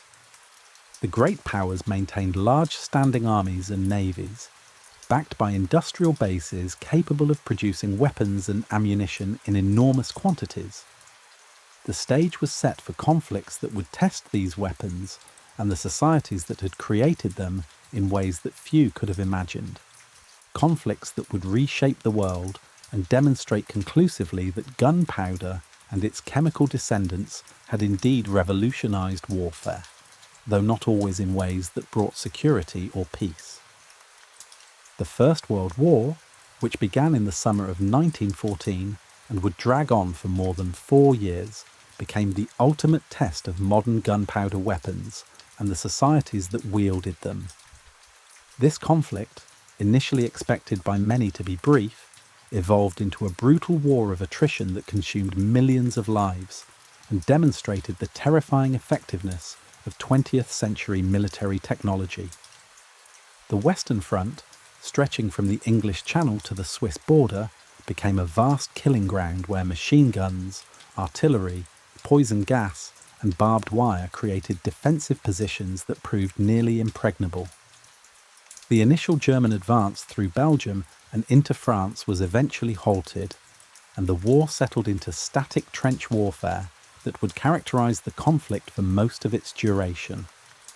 The weapons that had been developed over the previous decades, particularly artillery and machine guns, proved far more effective for defense than for offense, creating a tactical stalemate that commanders struggled desperately to break. Artillery dominated the First World War to an extent unprecedented in military history. The guns ranged from small trench mortars that could be carried by a few men to massive railway guns, firing shells weighing nearly a ton. The intensity of artillery bombardments reached levels that soldiers of earlier eras could not have imagined, with thousands of guns firing simultaneously and millions of shells expended in single offensives. The preliminary bombardments before major attacks often lasted for days or even weeks, as commanders attempted to destroy enemy defences and cut barbed wire through sheer weight of fire. The landscape was transformed into a moonscape of overlapping craters, shattered trees, and obliterated villages. The thunder of the guns was constant, audible for miles, and the psychological effects on soldiers subjected to prolonged bombardment were profound. Many men suffered from shell shock, a condition that would later be recognized as post-traumatic stress disorder, caused by the sustained terror of living under artillery fire. Machine guns proved to be the defining defensive weapon of the war, capable of sweeping no man's land with fire that made crossing it suicidal. The standard defensive tactic involved placing machine guns in reinforced positions with overlapping fields of fire, protected by barbed wire obstacles and supported by infantry in trenches. When attacking troops emerged from their trenches and attempted to advance across no man's land, they were met with machine gun fire that could kill dozens in seconds. The attackers, burdened with equipment and struggling through mud, craters, and wire obstacles, had little chance of reaching the enemy trenches before being cut down. Yet attacks were ordered again and again, with commanders hoping that sufficient artillery preparation, surprise, or sheer numbers might achieve a breakthrough. The results were almost always the same: massive casualties for minimal gains, and a grim addition to the growing lists of the dead and wounded. The Battle of the Somme, launched by British and French forces in July of 1916, exemplified the tragic futility of offensive operations against modern defensive positions. The British bombardment before the attack involved over 1.5 million shells fired over a week, the largest artillery preparation in history to that point, intended to destroy German defences and allow the infantry to advance with minimal resistance. However, many shells failed to explode, and the deep German dugouts protected many defenders from the bombardment. When British troops went over the top on the morning of July 1st, German machine gunners emerged from their shelters and opened fire on the advancing waves. The British suffered nearly 60,000 casualties on that first day alone, with 20,000 killed, the worst single day in the history of the British Army.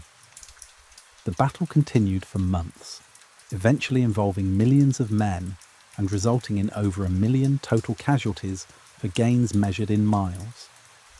The offensive failed to achieve its strategic objectives, demonstrating that even overwhelming artillery preparation and numerical superiority could not guarantee success against determined defenders armed with machine guns and protected by entrenchments.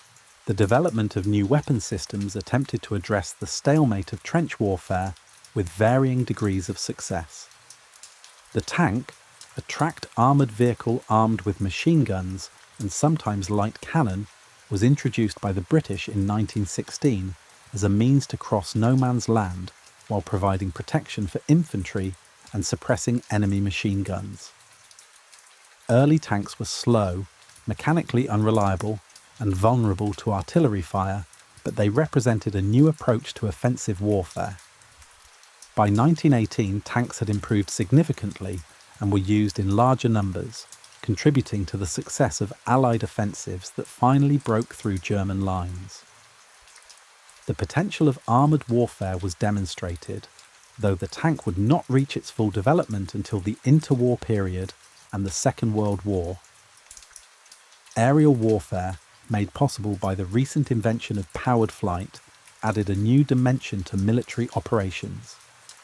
Initially used primarily for reconnaissance, aircraft quickly evolved into fighters armed with machine guns, bombers carrying explosive payloads, and ground attack aircraft that could strafe trenches and support infantry advances. The romance of aerial combat, with individual pilots dueling in the skies, contrasted sharply with the grinding horror of the trenches below, and successful fighter pilots became celebrities.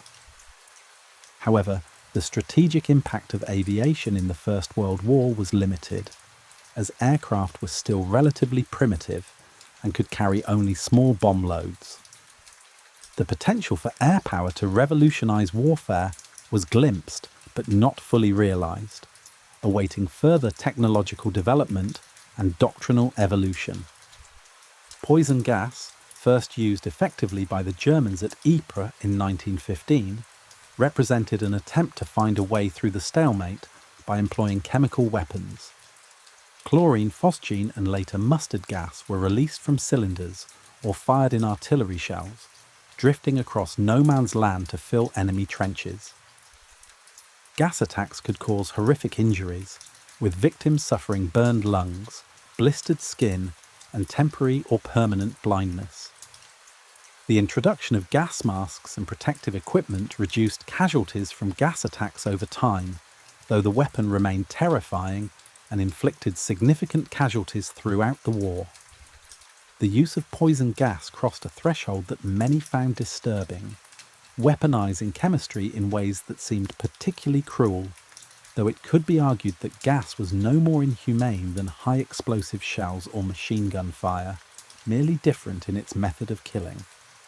The American entry into the war in 1917 brought fresh troops and industrial capacity to the Allied cause at a crucial moment. The United States, though it had maintained neutrality for the first years of the conflict, possessed enormous manufacturing capacity and could produce weapons and ammunition in quantities that strained European powers after years of war could no longer match. American factories turned out rifles, machine guns, artillery pieces and shells by the millions, while American farms provided food for Allied armies and populations. The arrival of American troops in France, eventually numbering over 2 million men, provided the manpower for offensives that German forces, exhausted by years of fighting on multiple fronts, could not counter. The American Expeditionary Force, though it faced a steep learning curve and suffered significant casualties in its engagements, contributed importantly to the final Allied victories of 1918. The scale of munitions consumption during the war was staggering and drove innovations in industrial production. Britain alone fired over 170 million artillery shells during the war, requiring the construction of new factories, the recruitment of hundreds of thousands of workers, including many women who took jobs previously held by men, and the implementation of mass production techniques. The manufacture of explosives for shells required vast quantities of chemicals, which in turn required mining, refining, and transportation on unprecedented scales. Similar efforts were undertaken by all the major combatants, transforming their economies into war production machines. The experience demonstrated that modern warfare required not just brave soldiers and skilled commanders, but entire societies organized for industrial production, and that victory would go to nations that could sustain this effort longest. The armistice of November 1918 brought an end to the fighting, but left behind a world transformed by 4 years of industrial warfare. The casualty figures were almost incomprehensible. Millions dead, millions more wounded, entire generations of young men decimated. The landscape of northeastern France and Belgium was devastated, with cities destroyed, forests obliterated, and millions of unexploded shells and mines left buried in the soil where they remain hazardous to this day. The psychological and social trauma of the war would echo through the decades that followed, influencing politics, culture, and society in ways both obvious and subtle. The weapons that had made such destruction possible had proven their effectiveness beyond any doubt, but they had also demonstrated that military technology had advanced to the point where warfare between industrialized nations became almost unbearably costly, calling into question whether such conflicts could be justified or even survived. The interwar period between the world wars saw continued development of military technology, though the pace was slower than during wartime and constrained by economic depression and public desire for peace. Military thinkers studied the lessons of the First World War intensively, attempting to understand what had happened and how future conflicts might be fought differently. Some concluded that the dominance of defensive firepower was permanent, and that future wars would inevitably become stalemates like the Western Front.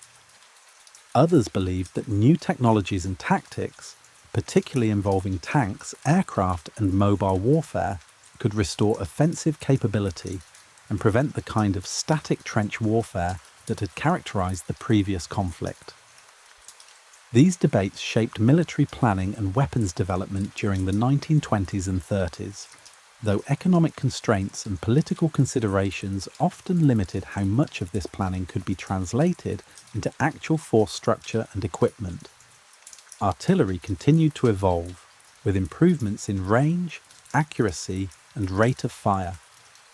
The experience of the First World War had demonstrated the importance of indirect fire, where guns positioned well behind the front lines could strike targets miles away based on coordinates provided by forward observers.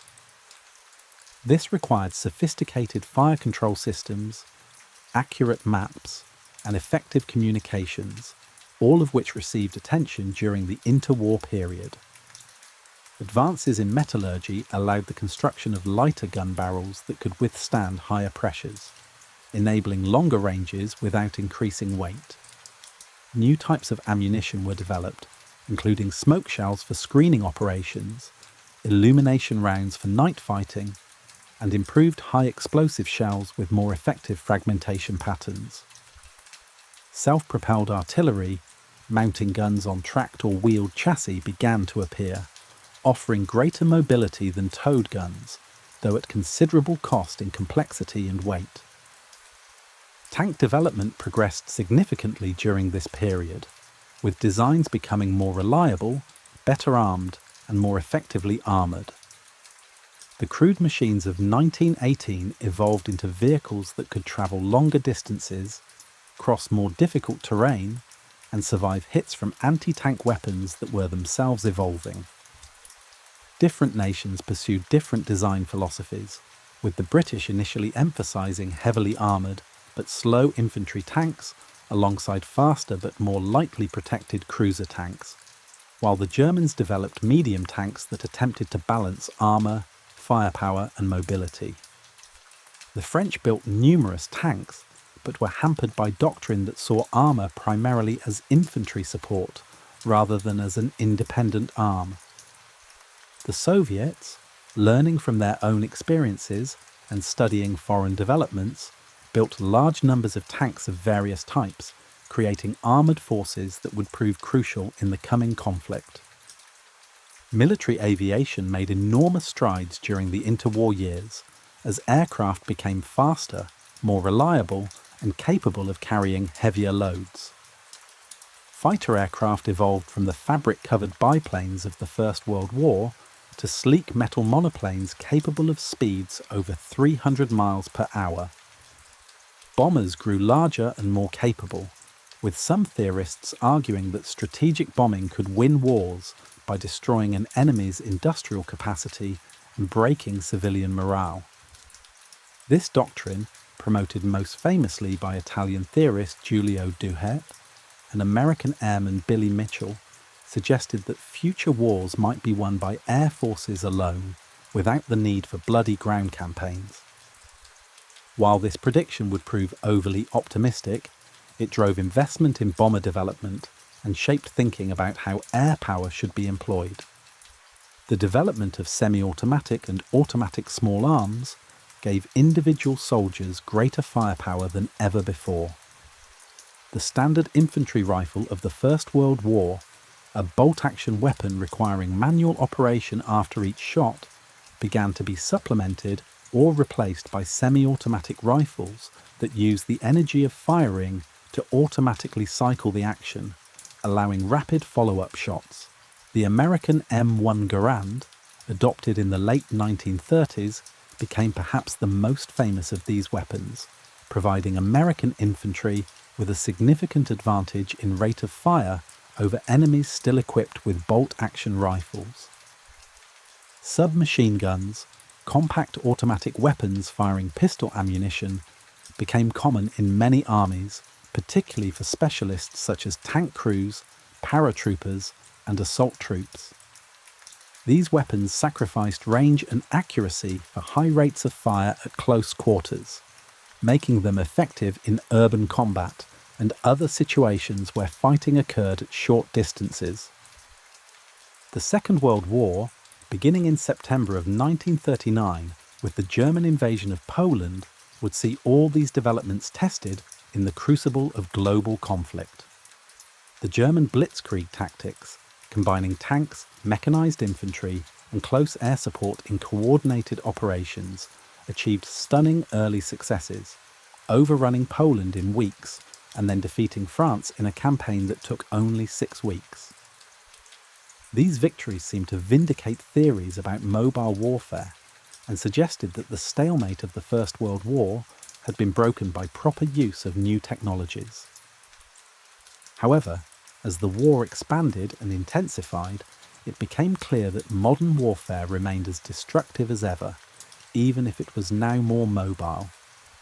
The Eastern Front, where Germany and its allies fought the Soviet Union, became a vast theatre of destruction where millions died and entire cities were reduced to rubble. Artillery remained central to military operations throughout the Second World War, with all major powers firing tens of millions of shells. The Soviets in particular relied heavily on artillery, developing sophisticated techniques for massing fire and creating devastating barrages that could obliterate enemy positions. The famous Soviet Katyusha rocket launcher, multiple rocket tubes mounted on truck chassis, could deliver salvos of high-explosive rockets that saturated target areas with fire.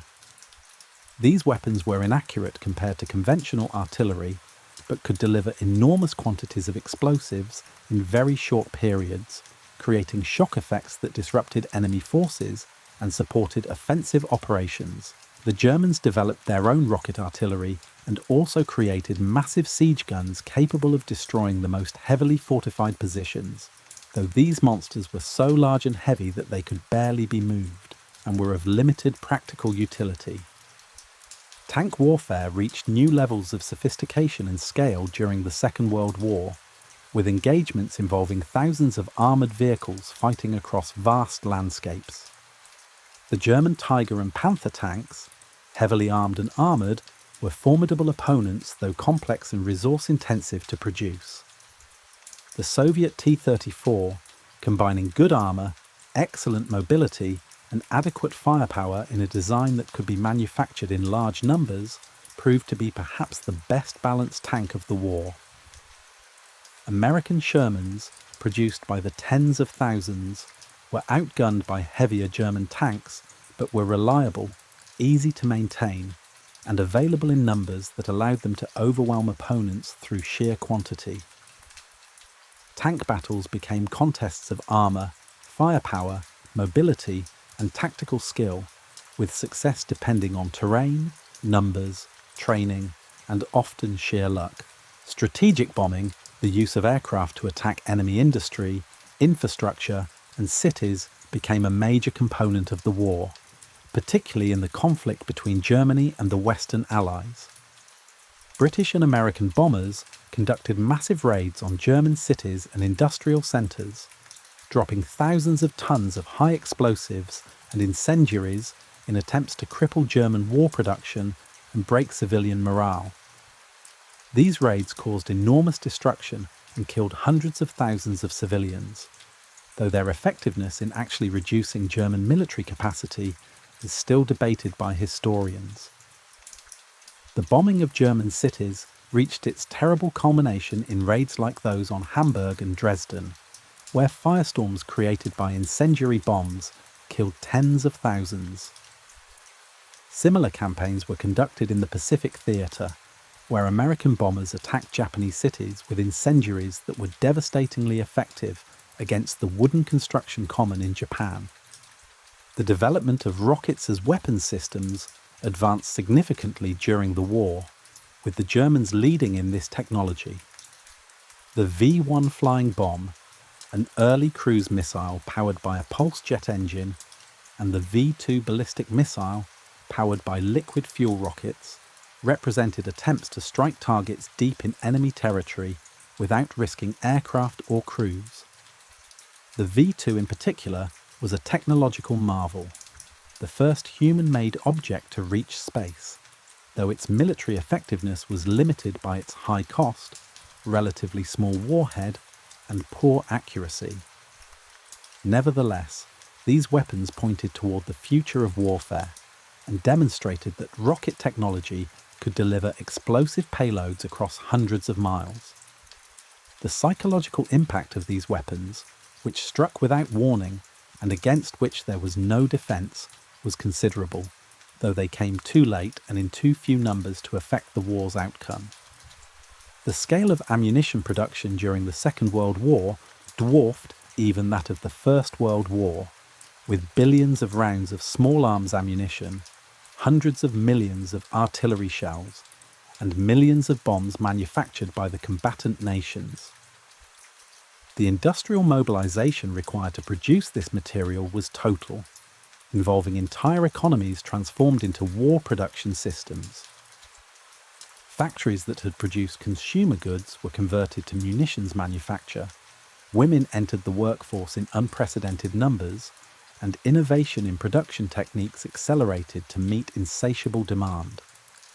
The United States in particular, protected by oceans from direct attack and possessed of enormous industrial capacity, became what President Roosevelt called the arsenal of democracy, producing weapons and equipment not only for American forces, but also for allies around the world.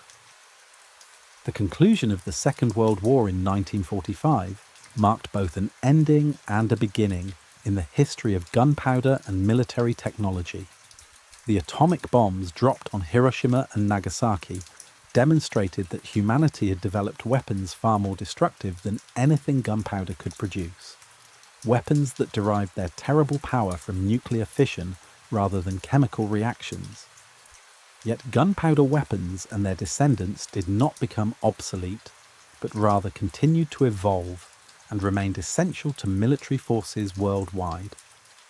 The decades following the war saw conventional weapons reach new heights of sophistication, incorporating electronics, computers, and advanced materials while still relying fundamentally on the controlled release of chemical energy to propel projectiles or generate explosive force.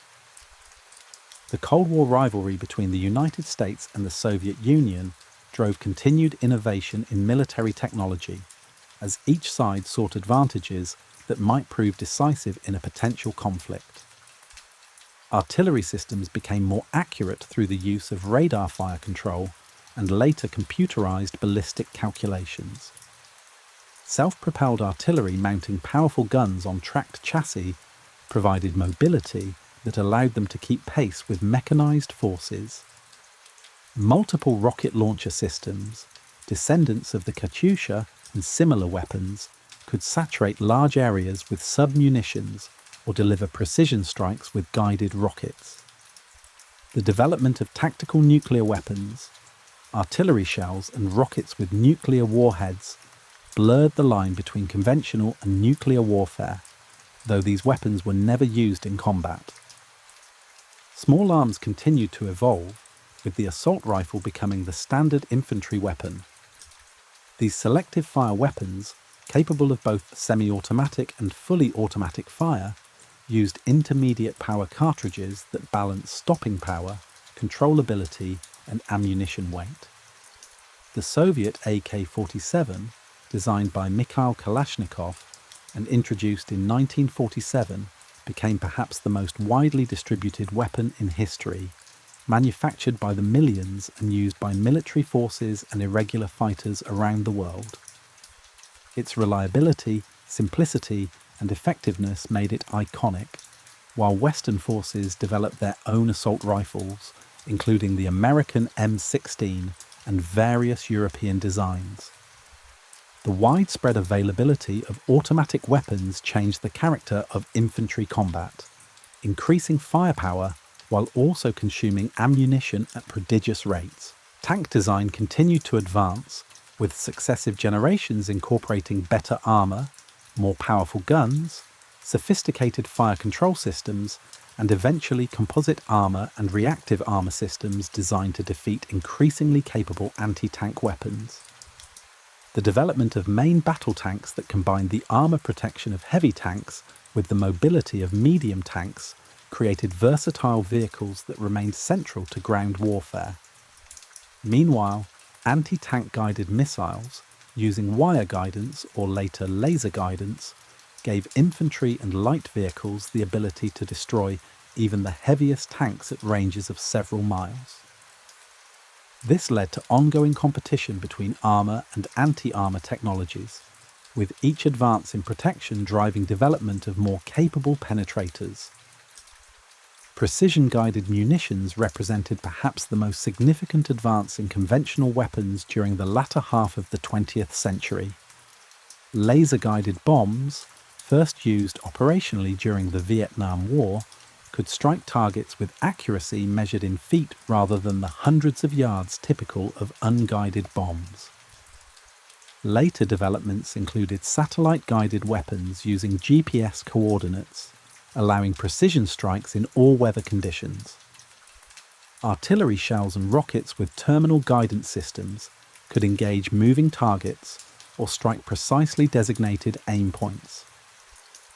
These technologies transformed warfare by allowing military forces to achieve effects that previously would have required massive expenditures of ammunition, reducing collateral damage while increasing effectiveness. The Gulf War of 1991 provided a dramatic demonstration of modern conventional military technology in action. Coalition forces, led by the United States, employed precision-guided weapons, stealth aircraft, satellite communications, and sophisticated electronic warfare systems to overwhelm Iraqi forces in a campaign that lasted only weeks. The air campaign destroyed Iraqi command and control, interdicted supply lines, and systematically dismantled Iraq's military infrastructure with a precision and effectiveness that would have been impossible in earlier eras. The ground campaign, when it came, featured armoured forces advancing rapidly through desert terrain, engaging Iraqi tanks at ranges where the Iraqis could not effectively return fire, demonstrating the advantages provided by superior technology, training, and doctrine. Yet traditional gunpowder weapons remained relevant even in these high-technology conflicts. Artillery continued to provide fire support for ground forces. Aircraft still dropped unguided bombs alongside precision weapons, and infantrymen carried rifles and machine guns that, while more sophisticated than those of earlier generations, operated on fundamentally similar principles. The basic physics of firearms had not changed. Propellant burned in a confined space, generating gases that propelled a projectile down a barrel. What had changed was the precision with which these weapons could be aimed, the integration with sensors and communications that allowed them to be employed more effectively, and the training and doctrine that governed their use. The post-Cold War era saw continued refinement of military technology, with emphasis increasingly shifting toward counterinsurgency operations and asymmetric warfare rather than large-scale conventional conflicts between peer powers. The wars in Afghanistan and Iraq involved extensive use of gunpowder weapons, from the rifles and machine guns carried by individual soldiers to the artillery and air support that provided firepower when needed. Improvised explosive devices, crude bombs made from artillery shells, fertilizer, or other materials, became a major threat, demonstrating that even relatively simple applications of explosive technology could be devastatingly effective against modern military forces when employed innovatively by determined opponents. Looking back across the centuries from our vantage point, we can trace a clear line from the alchemists of Tang Dynasty China, who first mixed sulfur, charcoal, and saltpeter, to the sophisticated weapon systems of the present day. Gunpowder and its chemical descendants transformed warfare, enabling destruction on scales that previous generations could not have imagined. This transformation drove technological innovation, shaped the development of states and empires, and influenced the course of history in countless ways. The story of gunpowder is ultimately a human story, of ingenuity and horror, of technological progress and its consequences, of the ways that discoveries made for one purpose can reshape civilization in unexpected directions. Beyond the battlefield applications that have dominated much of this narrative, gunpowder and explosive technology have found numerous peaceful uses that have shaped human civilization in profound ways.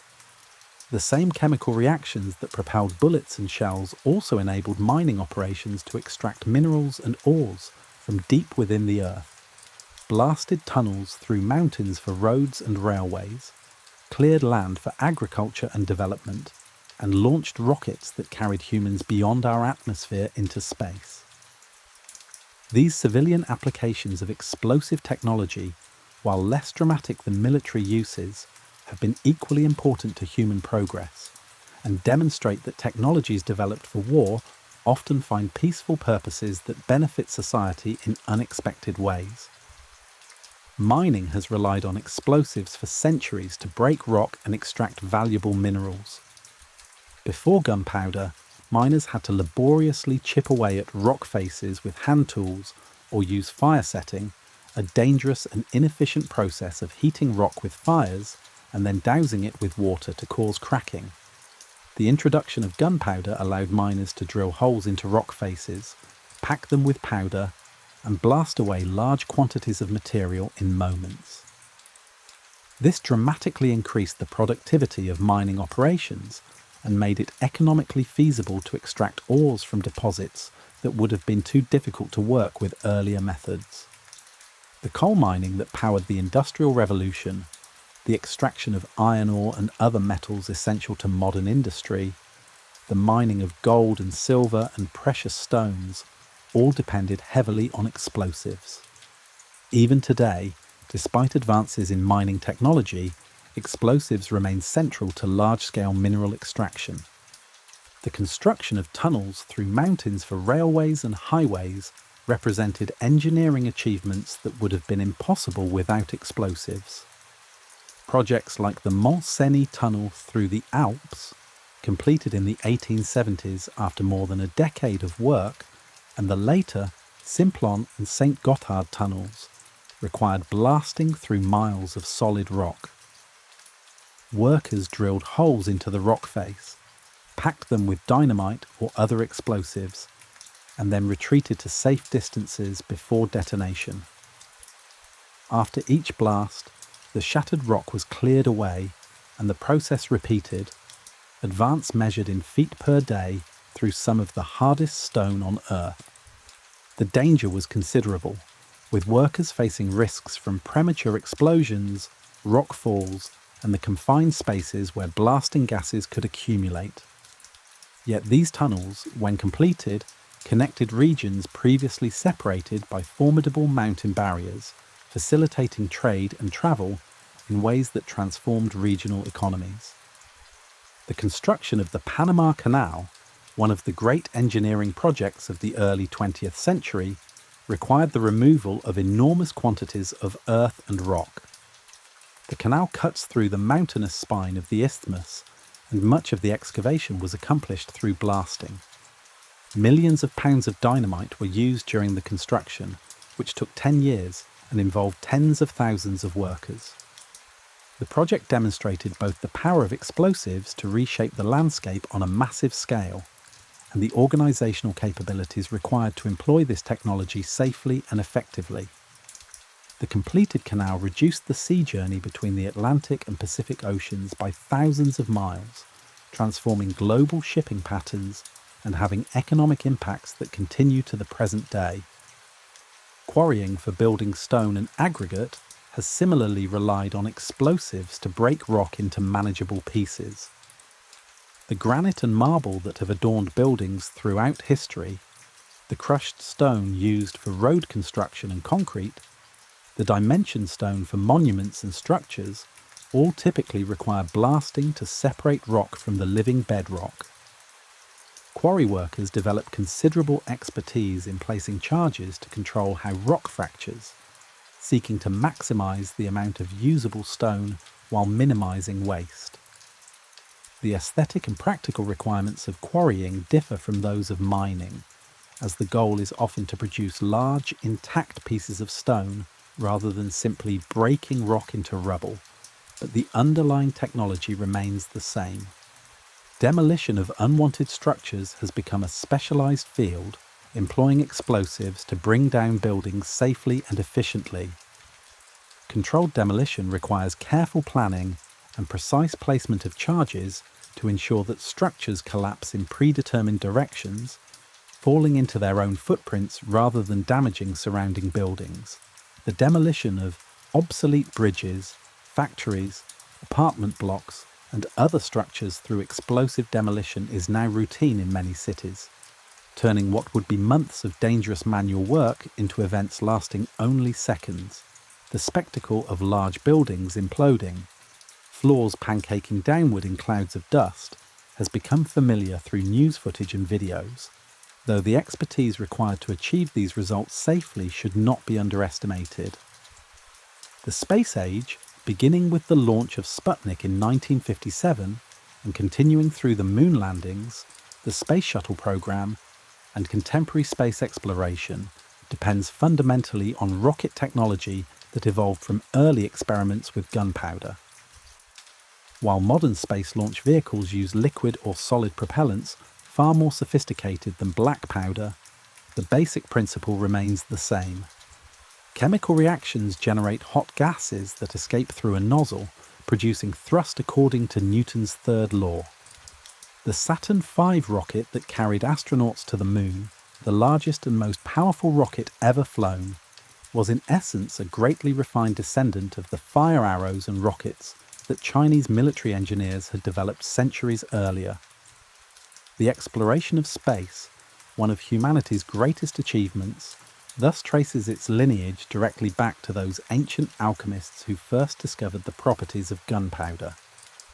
Fireworks, perhaps the most purely aesthetic application of gunpowder technology, have delighted audiences for centuries with displays of colour, light and sound.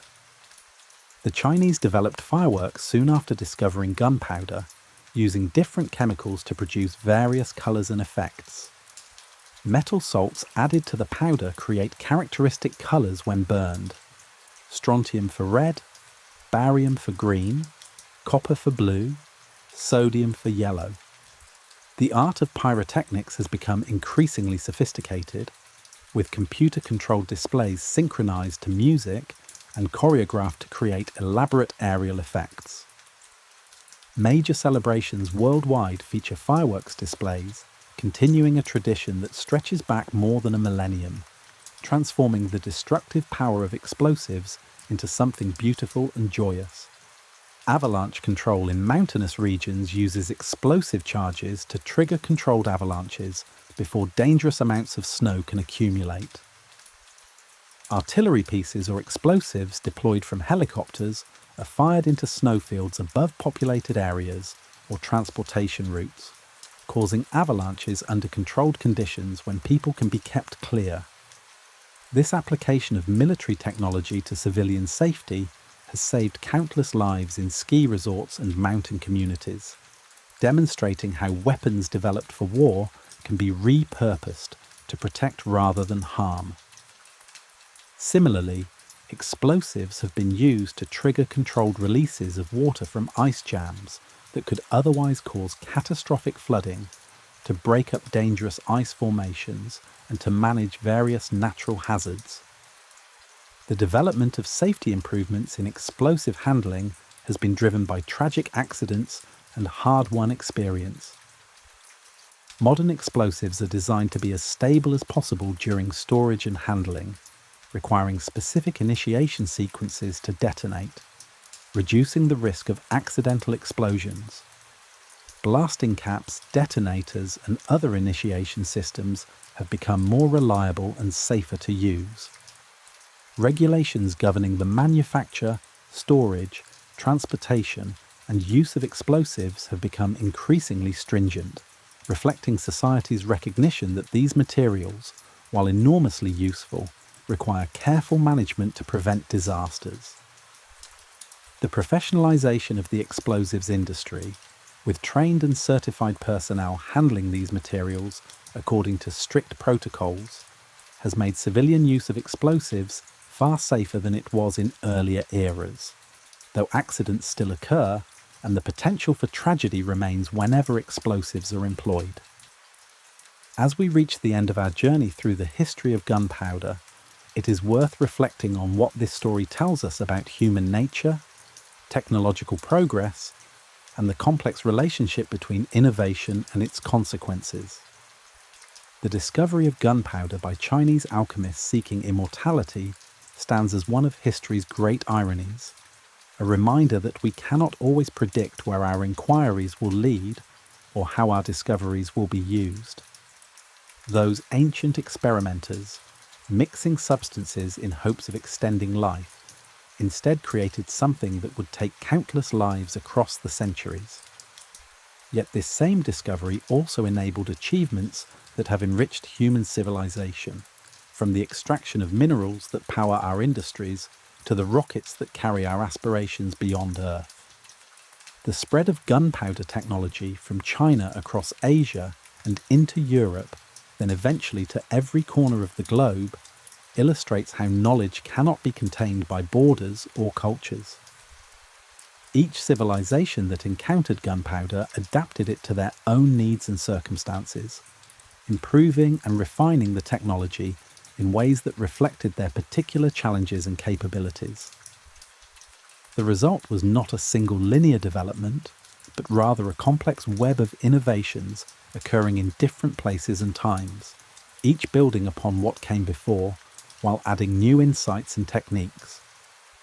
This pattern of technological diffusion and adaptation has characterized human history across many fields, not just military technology. The transformation of warfare through gunpowder fundamentally altered political and social structures. The feudal system of medieval Europe, based on armoured knights and fortified castles, could not survive the advent of cannon that could reduce castle walls to rubble and firearms that could kill armoured warriors from a distance. The centralised states that emerged in early modern Europe did so partly because they could mobilise the resources necessary to manufacture and field gunpowder weapons, while smaller feudal lords could not compete. The connection between military technology and state formation reminds us that political structures are not merely abstract ideas, but are shaped by practical considerations of power, security, and the capacity to project force.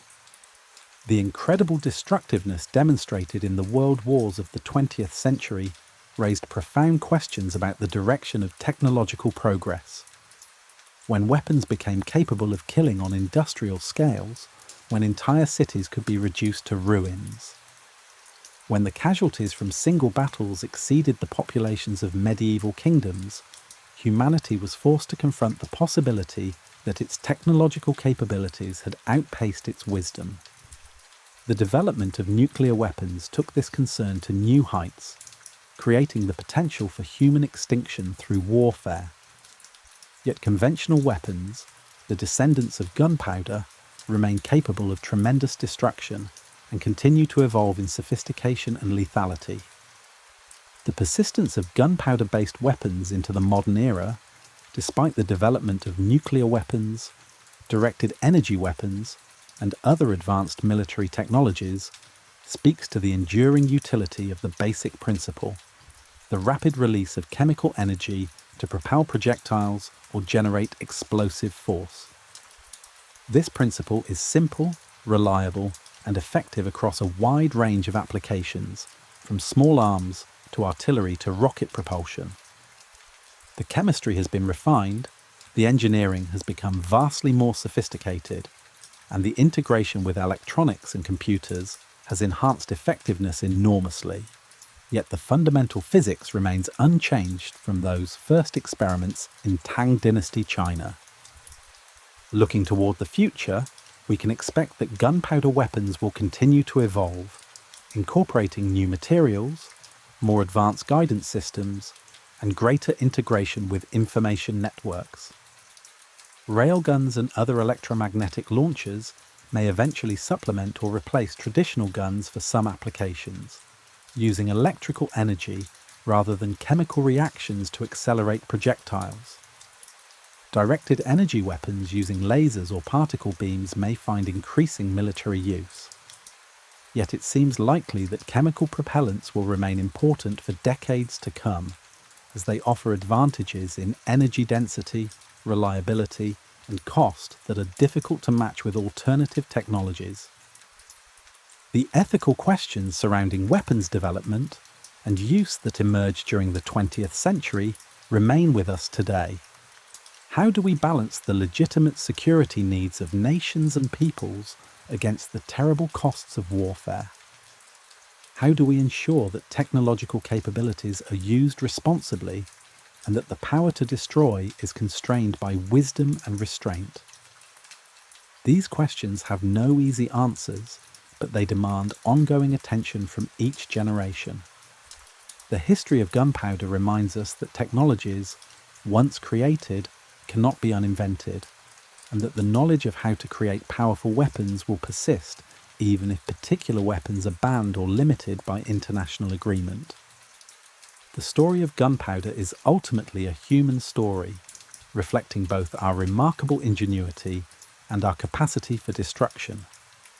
It shows how curiosity-driven inquiry can lead to discoveries with profound and unforeseen consequences.